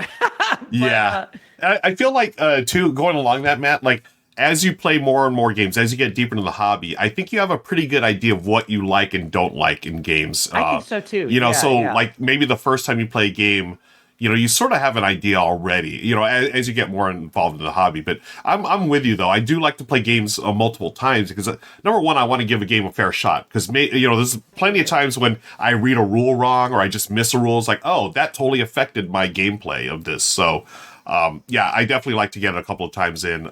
As you said, the strategy portion of it, just getting the mechanisms and finally just enjoying it for what it is. Yeah. Good policy, friend. Yeah. Okay, what's going on here? So what'd you do? I got this planning thing. I was moving a fighter around. I have planning. When you reveal this token, place it face up next to your command board on a future turn in which you are... Sorry, it's like really far away, so my reading's kind of weird. No worries. In which you are the first player, you may discard it. If you do, you don't have to roll the dice. Instead, you may freely choose their values. Ooh. So what happens if I choose it? Interesting. What happens like if you fill in my product? So I guess I can't. So I'm already like, I'm about to fill in my 4th X on the product section. Yeah. So I guess that's just grayed out and I can't do anything. Yep. So once you reach that on your calculation table, you're done. You cannot take the product anymore. You're done. That's it. Yep. Yeah. I'm gonna start invading here just for funsies. Okay. Yep. Just to kind of see what happens. Okay, so Matt has moved in over here. Nice. So Eva Little in chat says, a friend in the film industry is now needing to find a job in retail to make money, and she has a freaking Emmy. Oh wow, really? Yeah. No, yeah. It's like, strikes they're necessary, because I feel like writers, they have it really rough. And especially now with like, the AI chats coming in or with the AI scripts. Oh, yeah. Yeah. And it's like, you just cannot it just does not work. And it's, I agree with AI text for, what is it, GPTs? Is that what they're called? I can't remember. There's so many like new terms nowadays. I agree with that stuff. Like if you need help with something like learning a tutorial or learning, something informative, but something that's creative, I don't know if chat GPTs. Yeah. I don't know if it's just not right. It strips everything that's great about like humanity. Like it's just like the essence of being a human, especially in the creative, world, it's just, I've read a GPT script and it's so boring. It's so boring. I'm just like, it just feels like there's like nothing in here. But then it's like, somebody was saying that there was one for board game tutorials or like teaching you how to play a board game that was brought up. And I was like, okay, well that's kind of nice. I mean, if you need help and you have to find something, but sometimes I run into those things like I'll go to a website, I have a product and something's broken. I'm like, my lens is cracked. And they're like, the chat generator's like, did you try turning it off and turning it back on? I was like, what? This technology is not ready yet. It's just, just want to point out something real quick. So I've done this twice to Matt. There's things that I've unlocked or I've discovered on the maps here. As I move my troops, I've discovered interference. And so what interference, folks, it's a little take that in this game where you can scratch out a cell in your opponent's board. So I've scratched out this one. How dare you? Yeah, and I get to do another one. Yeah, this is very much like cartographers. You know how cartographers, you can put like a little monster. This one, you just straight up just scratch one out. So I'm going to scratch out. Let's see, I did this one here. Sorry, Matt, I'm going to scratch out this one right here. Oh, man. Yep. All right. And I believe it is your turn, my friend. All right. Okay. All right. All right. Is it time to get aggressive? I don't know. Like, I'm like the least aggressive person in like board games too. So, the only time I've ever like really played competitively is when there's money on the table. So if I'm like poker, like I'll definitely play super aggressive in like poker. Like I'll check raise like my son. It's like, but no, it's like. I love that. I would check raise my son, folks. Can someone clip that? That's like the quote of the day right there. I will check raise my son. For some, if you don't know what poker is, folks, it's funny. It's you're feigning weakness when you're actually strong, or you want to appear strong. But it makes so many people like angry at like poker tables. Oh my god, you can just see it in their face when they're trying to like maintain their composure and check raise somebody. Oh god, it's so great. And then you're like, okay, should I be escorted out of this casino? Right. Like, I don't want to get like jumped in. Yeah, exactly. I remember my car. I'll never forget, like, because playing with my, family and friends, like check raising, that's just part of the game. But I remember the one time, I've been to plenty of casinos back in the day, but this one particular casino, this guy got so upset at me for check raising him.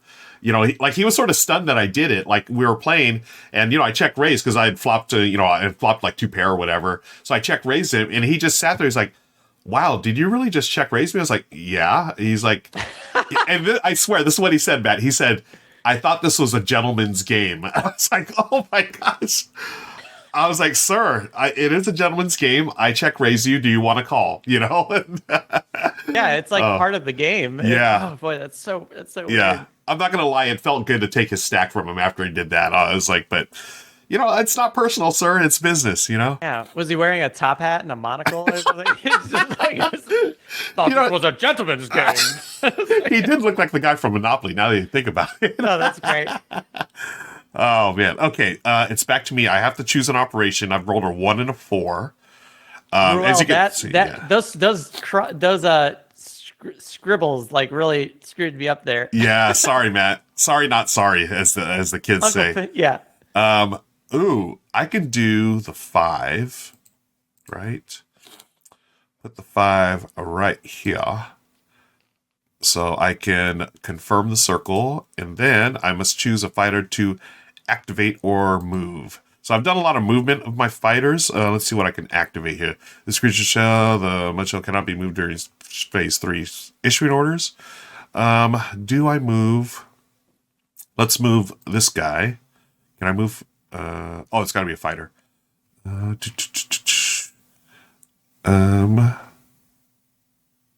here. Zoom out a little bit. I have this guy here. Can I move this one here? Maybe I want to do that. So move to here and see what's under here.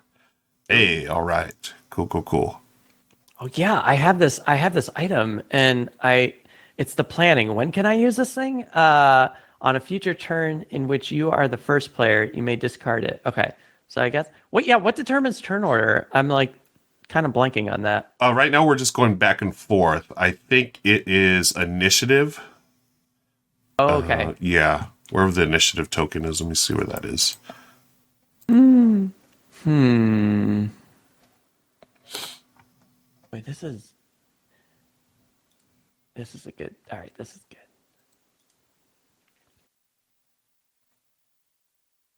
So like a lot of times when I play board games, especially when I play when I want to try and play competitive, I just get really like sucked into like the mechanics of the game and just like what the game is just all made out of, and then just all my strategies kind of go out the window. It's like, oh, this looks so cool. I'm like a kid in like a toy store. Yeah. I'm just like kind of walking around like, oh wow, what's this do? And it's just like cost me the game. Yeah.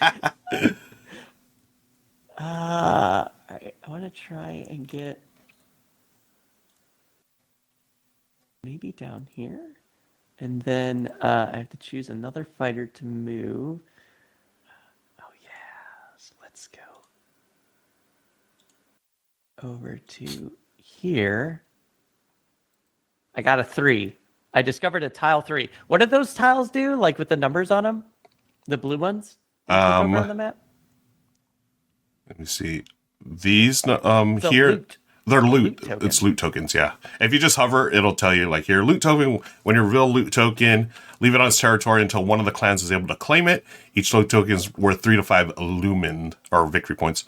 To permanently claim a loot token on territory, the combined combat strength of one clan's fighters in that territory must be bigger than the other's combined combat strength, with a difference that's equal to or higher than the number of Lumen on the loot token. If your opponent has no fighters on the territory, their combat strength is 0. In that case, the combined combat strength of your fighters must be equal to the number on the loot token before you claim it. As soon as the clan meets the condition, they claim the loot token and score its VP at the end of the game. Okay. Wow, I was just about to ask you for the cliff notes of that. Oh yeah, because I was like, that is a very meaty paragraph. Yeah, isn't that for a tooltip? That is like a page out of the book right there. Yeah. It's sort of funny. Oh, okay, so I can choose die faces. Ooh. Oh, see, that's what I want. Interesting. Tell you what, we have not rolled a 6 with a 1 yet. So why don't we do a 6 and a 1? Okay. Because then I can do a 7. 6 and 1. That's my favorite opening move in backgammon. Oh, yeah, the 6-1. Actually, I love the 3-1. 3-1 for me. Yeah. Ooh, oh yeah. Because you slot the 5. Oh, I love slotting that 5 every time. But 6-1's my second favorite. Oh man, we're talking backgammon opening moves. I mean, this is a total nerd show today, folks. Did you ever play backgammon for money? I have. I'm not very good at it. Yeah. It is crazy how expensive that game. Like when you're playing with a doubling cube for money in backgammon, it's scary how expensive that game can get. Yeah. Like when I played backgammon for money, I've done a lot of passing. You know, it's like, man, it's getting way too rich for my blood. I'll just, I just pass the cube or whatever. And what is it? You take it, that's when it doubles, right? When you take the cube, is that right? Now the game's worth like double. Yeah. And so you can't get it back. You can't get rid of it unless you basically you have to like pass it off to the other person. But yeah. Because you can you can immediately redouble, right? If you rather than take it, you can automatically redouble, can't you? Well, no. It's like if you don't take it, you have to forfeit the game. Forfeit the game. That's right. Yeah, and I don't think you can redouble until it's like your turn. It's really interesting, like how there's a lot of poker in backgammon. Oh yeah. Yeah, a lot of odds. Like with the doubling, with like the folding, especially like when somebody offers you the doubling cube and you just turn it down. Totally. Have you ever heard of a thing called automatic doubles? I think that's what I was thinking of. Where if you ever sit at a table for cash for backgammon and say, "Do you want to play automatic doubles?" Say no. Yeah, always say no, because what happens is if your opening move ends up being a double, and of course you have to reroll. But if your opening move is a double with your opponent, the game automatically doubles. My gosh. And you continue on. So if you get like 3 doubles in a row, you're already like at an 8 times game. Oh my gosh. So yeah, and folks, when we're talking like a $5 game, now the game's like $40. Yeah. And it's like crazy. Yeah. Yeah, we're talking backgammon. Yeah, and the backgammon, what we're talking about, folks, is it's doubling, and that it's exponential, right? It goes from 1 to 2, 2 to 4, 4 to 8, all 8 the way to up 16. 64. Was it 64? Oh my gosh, It goes up to 64, yeah. Yeah, bonkers. insane. So you sit down to $5 game and you get backgammon at a times 64. So it's like it's probably like the game's times 64 times 3, probably. Yeah, because backgammon is triple, right? Isn't it backgammon backgammon is a triple. And then gammon is double. Oh my gosh, yeah, that's a lot of money. Yeah. Yeah. It's crazy. Yeah, I never played anything. I thought this was a gentleman's game. Oh my god. Okay, it's back to you, Matt. We are in round 8 of 17. All right. Ooh, I like this one. Let's see what happens here. I don't know if like moving around is like the smart choice, but I keep picking it for some odd reason. And friends, you'll see that I chosen the number 7. That's to bring in more troops onto your board as well. Anytime you get 7 or more, I think we talked about that earlier. So yeah, there's my new troops. It's something I'm really failing at. Yeah. Well, we've had bad rolls. I mean, we've had like lower rolls. So. No, I get excited about this consecutive play, and I'm just like, ooh, this looks fun. Ooh, this looks fun. Yeah. It's like, move. I need to. Let's move this character into position. Trying to see if what's under these discovery tiles. Yeah. You must choose a fighter. I did. Now you must wait. I love how like when BGA yells at you, it's already great. It's like, this action's already in progress. Just wait. How many of these can I have? Oh, there's a big number, 5 and 3. BGA is hilarious when it yells at you. It's just this big red banner. Just like, stop doing that. It needs like an alarm. Totally. Oh, so caps. I could do an 8. That would be, but that'd be the last sum. Ooh, I could do the big number here, Matt, like I did last time. I take that 15. Why not? Get more troops on my board here.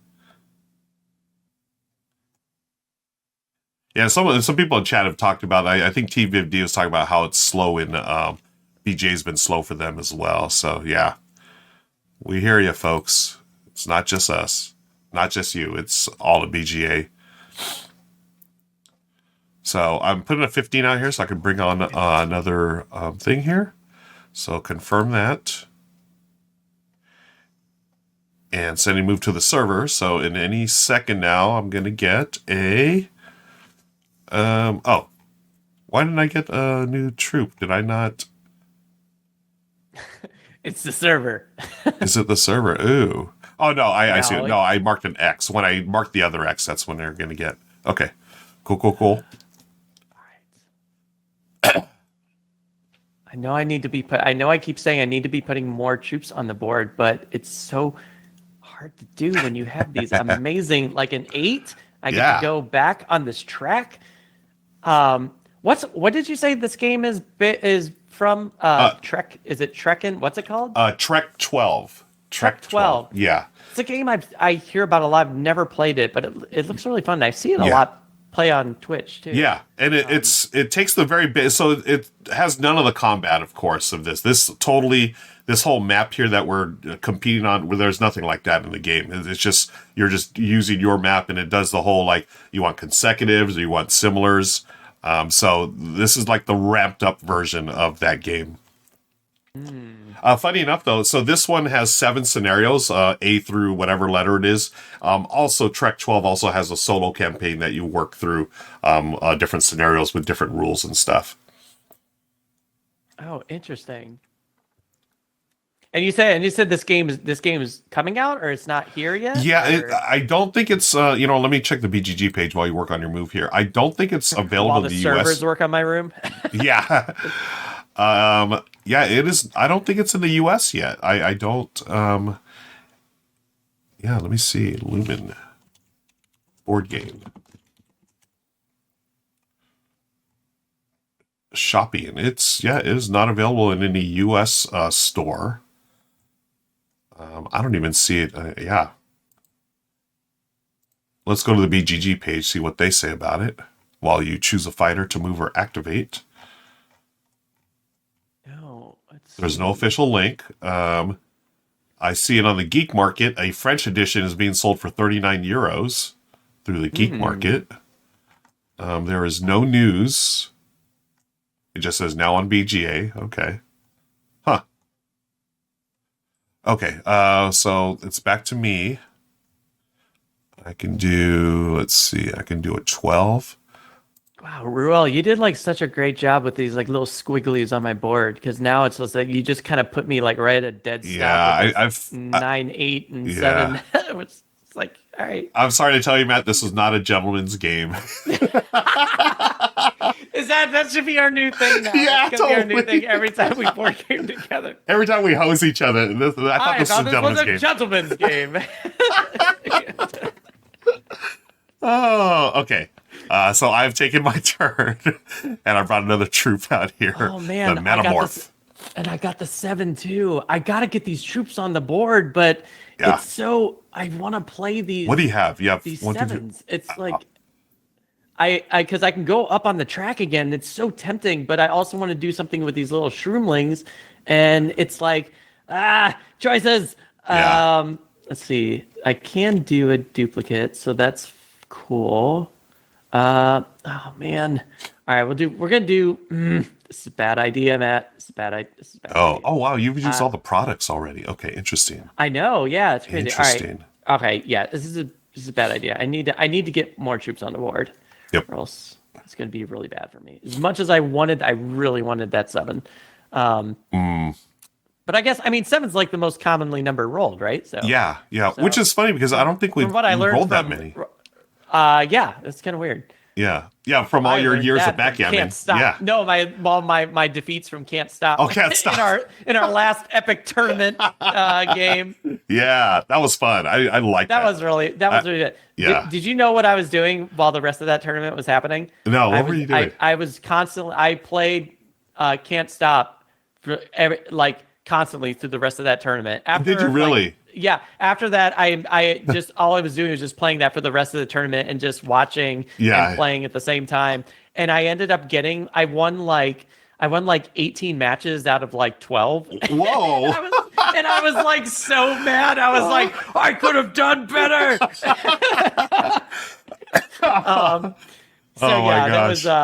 That's funny. It was really crazy. I think now my elo is 250 or something. Oh my gosh, you put in some time. Nice. Yeah, I was just because now I got the strategy down. I was like, all right, I'm ready. I know what I'm supposed to be doing here. All right, we'll put these characters right here. So again, thanks for joining us, everyone. It's good to see you all here. We are playing Lumen on BGA with Matt from the Silver Metal Tavern. We are over halfway through the game. We're going to see what I can do here on my turn. I got an 8, a 3, 5. Ooh, I got that 5. I've also got a 3. No, I don't want the 3. Either the 5 or that. Oh, the 15 stuck up there. I got to go with the 5. So that's going to be my final high number. And then I'll place it in this circle here. And the server's going to get it. It is slow. I confirm. And then choose a fighter to play. Let me see. The shrooming. Let me see what I got here. I got the root spring. Cannot move. Ooh.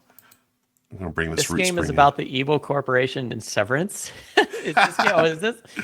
Now, that's interesting. Now I kind of want to watch it. I haven't seen that show yet. Which one? Severance? Severance? I haven't either. My wife finished it, but I haven't watched that one yet. There's so many shows to watch. It's I know. And then there's all these movies. That's what That's what I hear. It's Yeah. really well done. Mind bender. Michelle and I just started watching Shrinking on Apple TV, and we're really Oh enjoying yeah, that show. how's that one? It's pretty good. Yeah, it's funny, man. It's really well done. Like, I love seeing Harrison Ford in this. I mean, he's not the main character, but it's just, I see him. I think Han Solo or Indiana Jones, and it's so not that character. I love it. Yeah, I wonder if he like gets like really annoyed like every time Star Wars is brought up, because I feel like every time, I don't know if he's just like putting on a show, but I feel like every time there's some interview with him about Star Wars, he gets a little like really sarcastic, but I can't read. And it's probably because he's just an amazing actor, and I just can't read like, is he like really upset about this? And what's great about Shrinking, like his character is totally that. Like super sarcastic, grumpy old guy, and he totally leans into it, which is great. He's got so many funny moments in that show. I love it. I have this thing, the impatient. What is this? When you flip it to its inactive side, the impatient takes the initiative marker. Hey, that's what I need. There it is. There we go. Aha. You give. Oh, I see the initiative marker on the board. See, welcome to the party, Matt. Got it. All right, great. Welcome to the party, pal. Yeah, welcome to the party, pal. So good. So good. Okay. Ooh, what am I going to take here? So, I cannot take the higher number anymore because folks, if you see, I've X'd all those out, so my choices are getting limited here. I can take the 3 or the 9 or the 18. Oh, is there a reason why our circles have a color fill? Like your 3 and 5 are different, and mine 4, 9, and 8 are different. Oh, it just it's a way to show little groups of circles. Yeah, they say in the rules like, hey, use a different pattern for each like little group. Oh. Okay, so I'm gonna do. Ooh, look at this. I know Indiana Jones in 5 in a few weeks. I'm going to tell you this right now. I don't think it looks good. I'm not going to lie. I don't think it looks good, but I will also say this. I'm going to be first in line to go see it. It's just, it's Indiana Jones.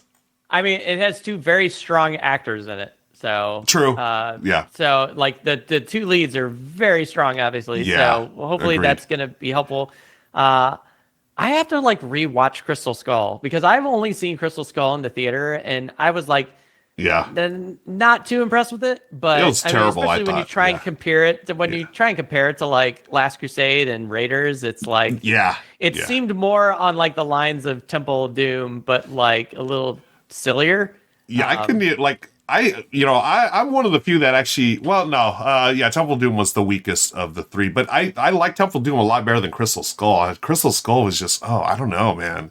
It's like, I don't know. They tried to get a little too silly with some of the stuff, and it's like, the whole like going in the refrigerator, that right there, I nearly walked out of the movie. I was like, really? Come on, is this what we've sunk to now, Indy? Even if you survive that, the impact... Yeah. I never understand, like, in movies like Iron Man and stuff like that, like, when they, like, fall and they crash into the ground, like, you would basically explode in that suit. Like, bones sticking out everywhere. Yeah. I mean, I get it. We have our willing suspension of disbelief, right? But absolutely. Come on, let's. Oh man, yeah. It's like what Tevye says in Fiddler on the Roof. I can only bend so far. Okay, folks, this is the first Fiddler on the Roof reference on this show ever. I got to give Matt much love to that. Yeah. Oh. Doobie doobie doobie doo doo doo doo. That's also I came from a musical theater background though, so nice. I have a whole bunch of those lined up, ready to go. My last trip to New York. By the way, it's your turn. I'll talk while you do your turn. I got to see a matinee of Fiddler on the Roof on Broadway, and the lead in the role of Tevye was Alfred Molina, and he was fantastic. Fantastic. And this was before Dr. Octopus before he really hit it with that. I just remember him, Alfred Molina, as what's one of the characters in Raiders of the Lost Ark who gets killed right off the bat, so yeah, really, it's a really wonderful experience. Oh, that's so cool. Yeah. And he was so good in that role. I was blown away. It was great because I got tickets for like half off. It was like a random matinee, and they were just, you go to the tickets booth and you can get, half off or whatever. I paid like $40 to sit in the third row of this show. It was fantastic.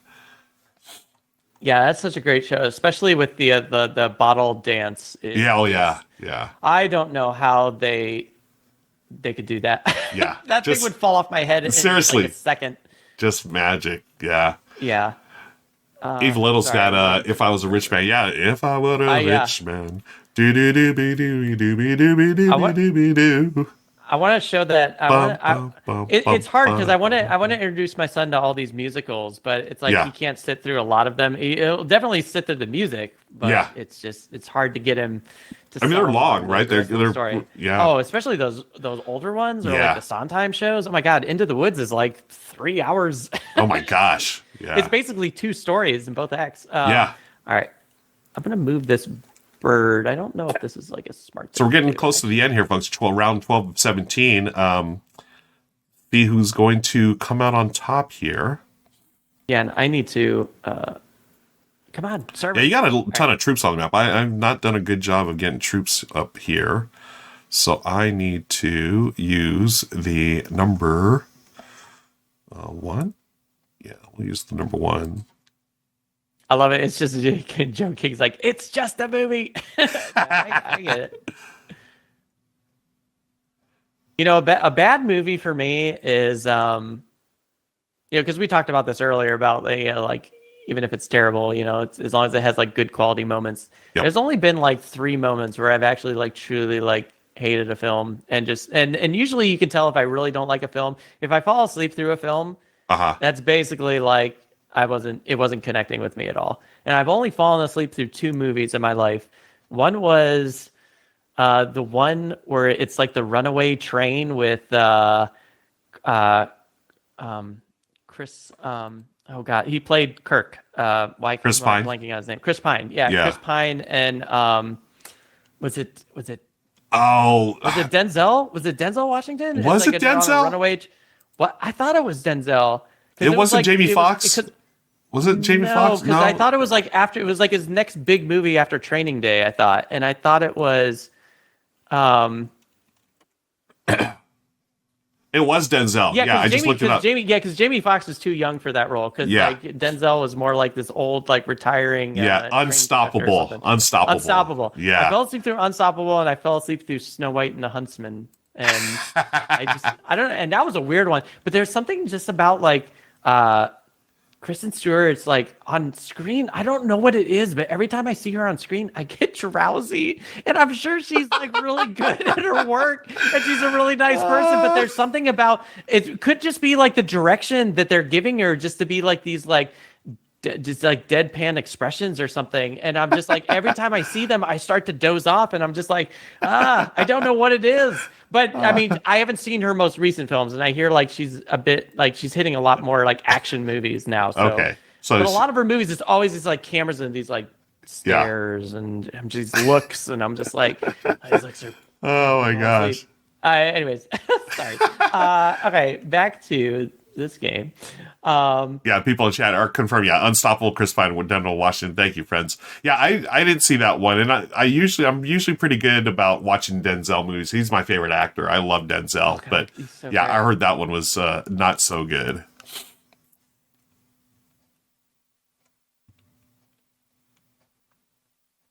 I must move fighters. I don't want to move any of these fighters though.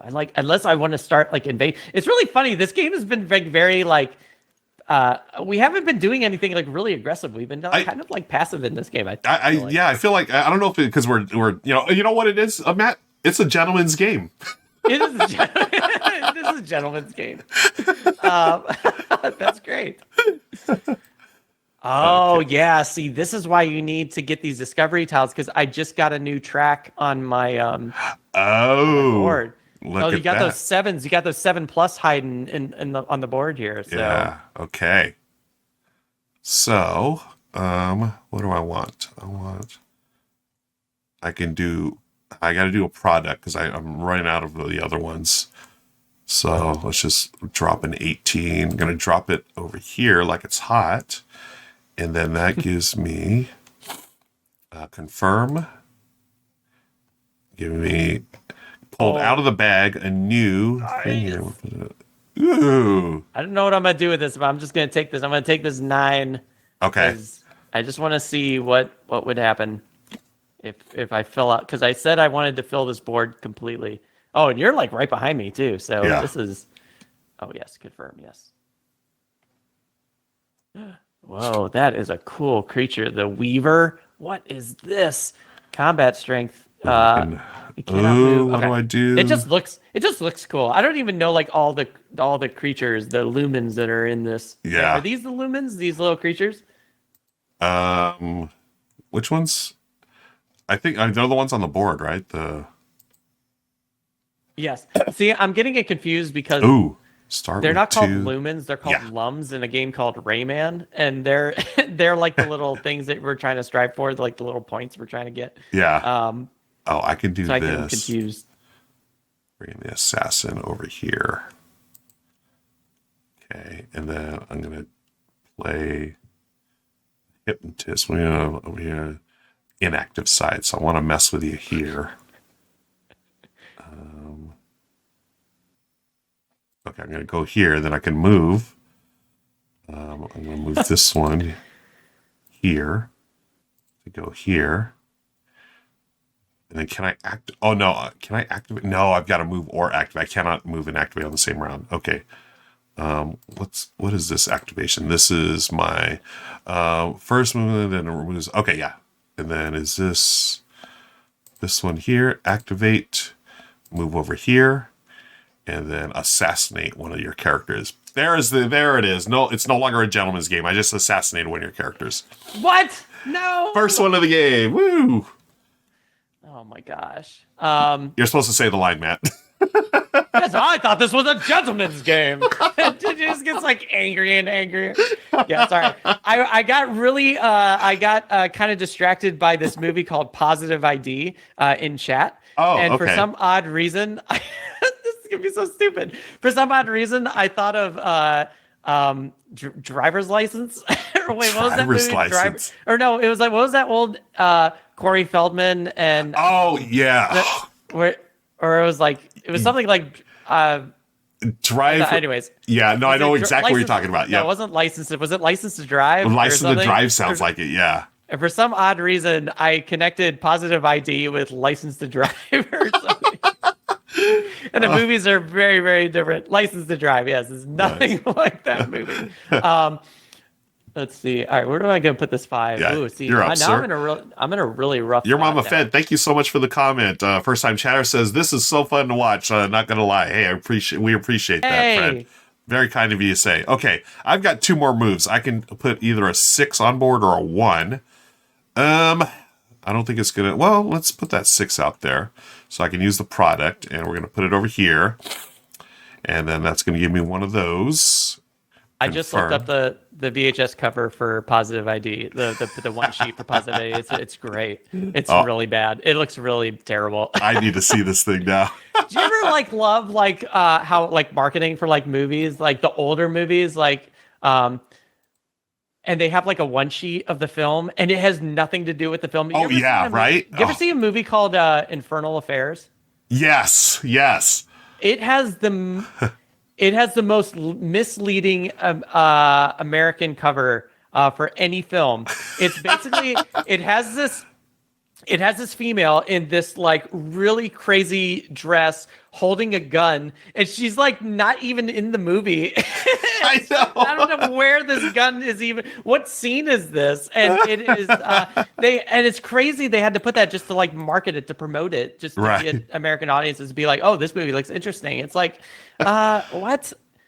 There's a really funny one for those of you who like Studio Ghibli films. Oh yeah. You know Nausicaa, Warrior Valley of the Wind? I know what you're talking about. I have not seen it though. Yes, I know what you're talking about.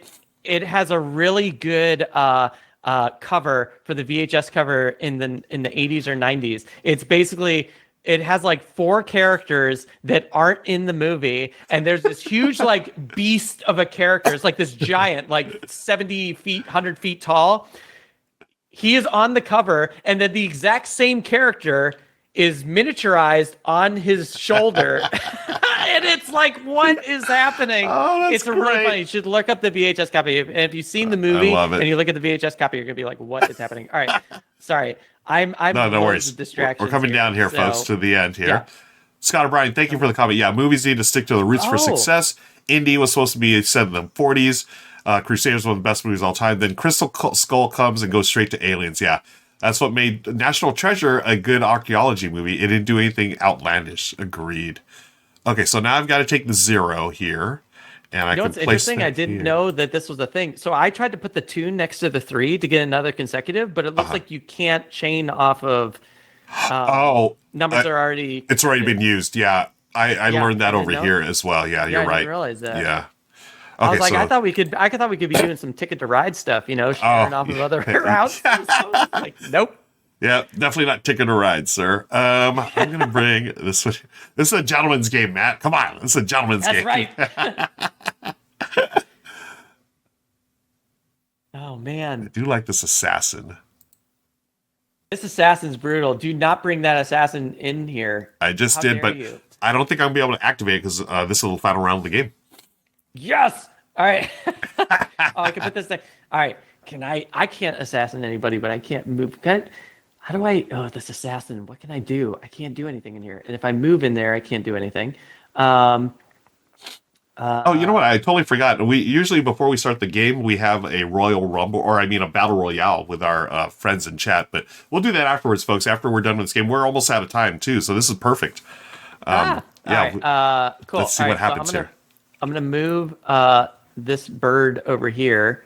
And then I'm going to choose a fighter to activate.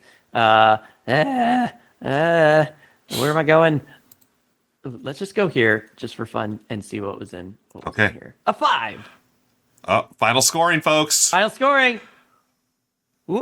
Whoa! Look at that! Wow. 35 to 32. Matt, the Silver Medal Tavern, you get the gold medal today, my friend. Well played. I was not expecting that. Well played. It was a lot of back and forth. Yeah, that's fun. GG, my friend. GG. Oh my gosh, Ruel, you know what it was? It was the Discovery tile. It was the last Discovery tile I picked up. Oh. I picked up a 5. And if I didn't pick up the 5, you would have won. There it is. Yeah, if folks, you see the final score here. Discovery tiles, Matt had 7 altogether, and I had 3. Yeah, that's it. The 5 put you over top. I picked up that 5. Wow. Just for fun. I was like, I'm just going to move here for fun. Look at that. The game. And the funsies. Revenge! You know what? I will appreciate that. I appreciate that there was a gentleman's game, Matt, except for a couple of moves that I did. But... Oh, such a fun little game. Right, I'm wearing a top hat or a monocle to our next game that we play. Totally. Next time we play backgammon, let's make it a gentleman's game. Definitely, yeah. I'm going to use that from now. That's great. We've got a few minutes left, and then we're going to raid another channel, folks. So thanks again for sticking around. I want to thank Matt for sticking around as well and hanging out. So much fun. This was great. Yeah. Folks, if you have questions for me or Matt, start your question with a question mark. It goes right into the queue, and I'll be able to bring up on screen here. There was a lot of great chat here, people talking about movies and games and whatnot. So was that movie called License to Drive? Was that the one? The Corey Feldman one? Corey Feldman. I can't remember who the other one is. I want to say it's Kirk Cameron, but I don't think it's Kirk Cameron. Yeah. Wait, was it Corey Feldman or Corey Haim? Which Corey was it? Oh, God, that's a good question, too. Because it might, have the Corey... Okay, here it is. Maybe it was Corey Haim. Corey Haim, License to Drive, 1988. Yeah. Oh, with Heather Graham and Corey Feldman. So they're both So Corys they were both in it. Yeah, they were both in it. Because I remember Corey Feldman was, trying to get him. Anyways, it's been a long time. I probably shouldn't talk about the movie because I haven't seen it for decades. Yeah. It's Corey Fest. Joe King, thank you so much for joining us. Good to see y'all. AG Fox, thank you. Yeah, we had a great time. This was a great conversation. Again, I've always enjoyed talking to Matt and listening to Matt. He's got so many great stories to share. As you can see, folks, he may be the silver medal tower, but he wins games too, as he did today. Got the gold medal, and that I just don't strive for the win. You just win because you can. Why don't we do this? Since we're hanging out here, I'm going to start the Battle Royale folks, because I forgot to do it beforehand. So It's the Battle first Royale. movie each of you saw in theaters. Oh my gosh, in chat. Here he Can I is. answer this in like Oh yeah. super fast? Let's see. So after the Battle Royale, we'll answer Kabuki Kid's question. Here we are, Matt. As you can see, everyone's dropping in. There's gonna be one final winner here. Everyone's gonna beat each other up. I don't know if you can hear the music, Matt. Can you hear the music? I can't. No. You can't. Darn it. Okay. But I'll watch the VOD so I can hear. Watch the VOD because you will appreciate the music, my friend. Nice. Yeah. There's no music. Oh darn. Darn it. There's no music. Man, it was working earlier. Darn. Do you want me to have like a better tomorrow music? I could do the music for everyone. All right, here we go. Battle Royale. Da, da, da, da, No, you know, da, da, da, do you know the theme to da, Amic Time from Star Trek? Wait, what? What is it? Amic Time. Yeah. Da, da, da, da, There it is. Da, Yes. Da, da, da, da. Do you know we used that in Strange New Worlds? We redid it for Time Amok. Oh, really? Where Spock's fighting himself. That's right. And Nami and them, they brought that back and they kind of put a little spin on it, but it was great. Nice. As soon as I heard that in editorial, I was like, yes. Yes. There's nothing wrong with that song. I love the song. And there it is. There's our winner, Scott O'Brien. Congratulations. 1, 2, 3. You have won 100 gold. You can use that to embiggen your character and add all kinds of cool things. And everyone has been regenerated. The Rumble or the Royale is over, but we're wrapping things up here on the Ruel's Rumble, the first episode. Folks, let us know how you like this. If you'd like to see more, again, your support is really appreciated. And we do have a question from Kabuki Kid. We got a couple of questions. Why don't we do this one first? What is the first movie each of you saw in the theater? This might not. It's going to be at least one of the 5 because I don't really remember what my actual first movie was. But the first one I remember being super young. My dad took me to see Brazil. Oh my god! Out of that movie, like, what did I just watch? I know. Like, did your head explode? Oh my god! I got really upset. Now, this is probably going to be a spoiler for a lot of people, but when Robert De Niro gets like engulfed by paper, and gets obliterated by paper, basically, it's that disturbed me a lot because I was just like, I like this character. Anyways, it's Brazil. Yeah, it was crazy. Wow. I honestly don't remember the first movie I saw in the theater. I remember going to the drive-in theater back when those were a thing back in the day, and we saw a bunch of those, like, I don't know. There was like a bunch of there's a bunch of motorcycle movies for some reason, like those grindhouse exploitation, like motorcycles and bad guys. I don't even know what it was called. Oh yeah. But I remember that. And I just remember it was more fun just being at the drive-in than actual movie itself. Like, it was just me, my brothers, and cousins running around trying not to get hit by cars while we're watching this bad movie. That's all I remember. Actually, no, I do remember in the theater, one of the first ones I actually saw in a theater, Matt, was Star Wars with my folks. My folks took me to see Star Wars. Yeah, big old theater. I think I didn't see Star Wars in the theaters until Jedi, Return of the Jedi. Okay, that was Jedi. The first time I'd seen that. Yeah, but I didn't see any of the other ones. Yeah, it was kind of wild. Yeah. Stuff. Okay, got some more. I guess this was from earlier. Was the volume of the Caspian Sea? I missed that one, Kabuki Kid. I have no idea. Are we playing Wits and Wager? In what measurement? Actually, that might have been an older question. Yeah, some of these are old. Okay, let me get those out of the queue. All right. Friends, we've got 3 minutes left, so I'm going to give a chance to Matt. Matt, where can people find you and on the interwebs and anything else you've got planned exciting on your channel? You can find me on the Silver Metal Tavern Monday, Wednesdays, and Fridays at 9 p.m. generally, unless I'm doing a special stream with a guest. I'll post that on Twitter so you can get an idea. So I'm kind of like usually all over the place, but generally I'm on at 9 p.m. Pacific time, Monday, Wednesday, and Friday. We got a lot of fun stuff coming up. I'm doing a Gloomhaven series where I'm inviting content creators to join me in my campaign of Gloomhaven. I've never played it. It's sat on my shelf for years. And we're coming up on our 8th episode right now. And we've been getting a lot of really amazing guests. Yeah. I know we have Dutch Yoda is joining me this Friday. That's going to be an earlier stream because he's on a completely different time zone. But like next week, after that, we have Mick from Our Family Plays Games is going to be joining, and I'm super excited because I've been wanting to game with Mick and Starla like for They're so forever. awesome. And I'm just and it's so cool. Like I never thought about doing like a series like this because it's like I just wanted people that are better at Gloomhaven than I am to teach me Gloomhaven and make me a better player. Yeah. But after like the third episode, I'm like, wow, this is really cool. Just getting like a bunch of guests, like even like I've been getting guests from not just like Twitch people, like people from like YouTube and just other creators, content creators, and just to like get their take on the game and just to like meet new people and get to know people more. You know, That's so cool. Like I said, because I'm really excited to play games with Mick because he's on YouTube and it's like I don't really know the YouTube crowd that well. Yeah. I know everybody in the Twitch scene, but not the YouTube one. So it's a Awesome. real fun series. I'm really excited. We're going to be doing that for the rest of the year. And yeah. And Ruel, I know I've sent the invitation to you, my friend. We need to figure out a date on that because I would love to do that with you, Matt. I think it's going to be a great time. Really cool stuff. But yeah, that's mostly it. Awesome. Nothing other than June 15th. You can also see me on Strange New Worlds. Yes. You won't actually see me, but when you watch the show, that's me. There's parts of me in there. Yes, So June 15th, folks. That's the big date. Yeah. You can see me there. Matt, thank you again so much for joining us today. Really appreciate it. Thank you. This and is really we'll fun. be doing this again soon, hopefully, my friend. And folks watching, thank you for joining us. We're gonna raid now. Let's go raid Opcos Games. They're playing some board games.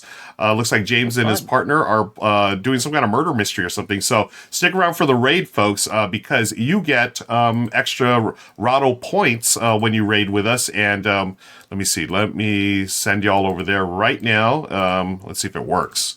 Opcos Games. Where are you at? Opcos Games.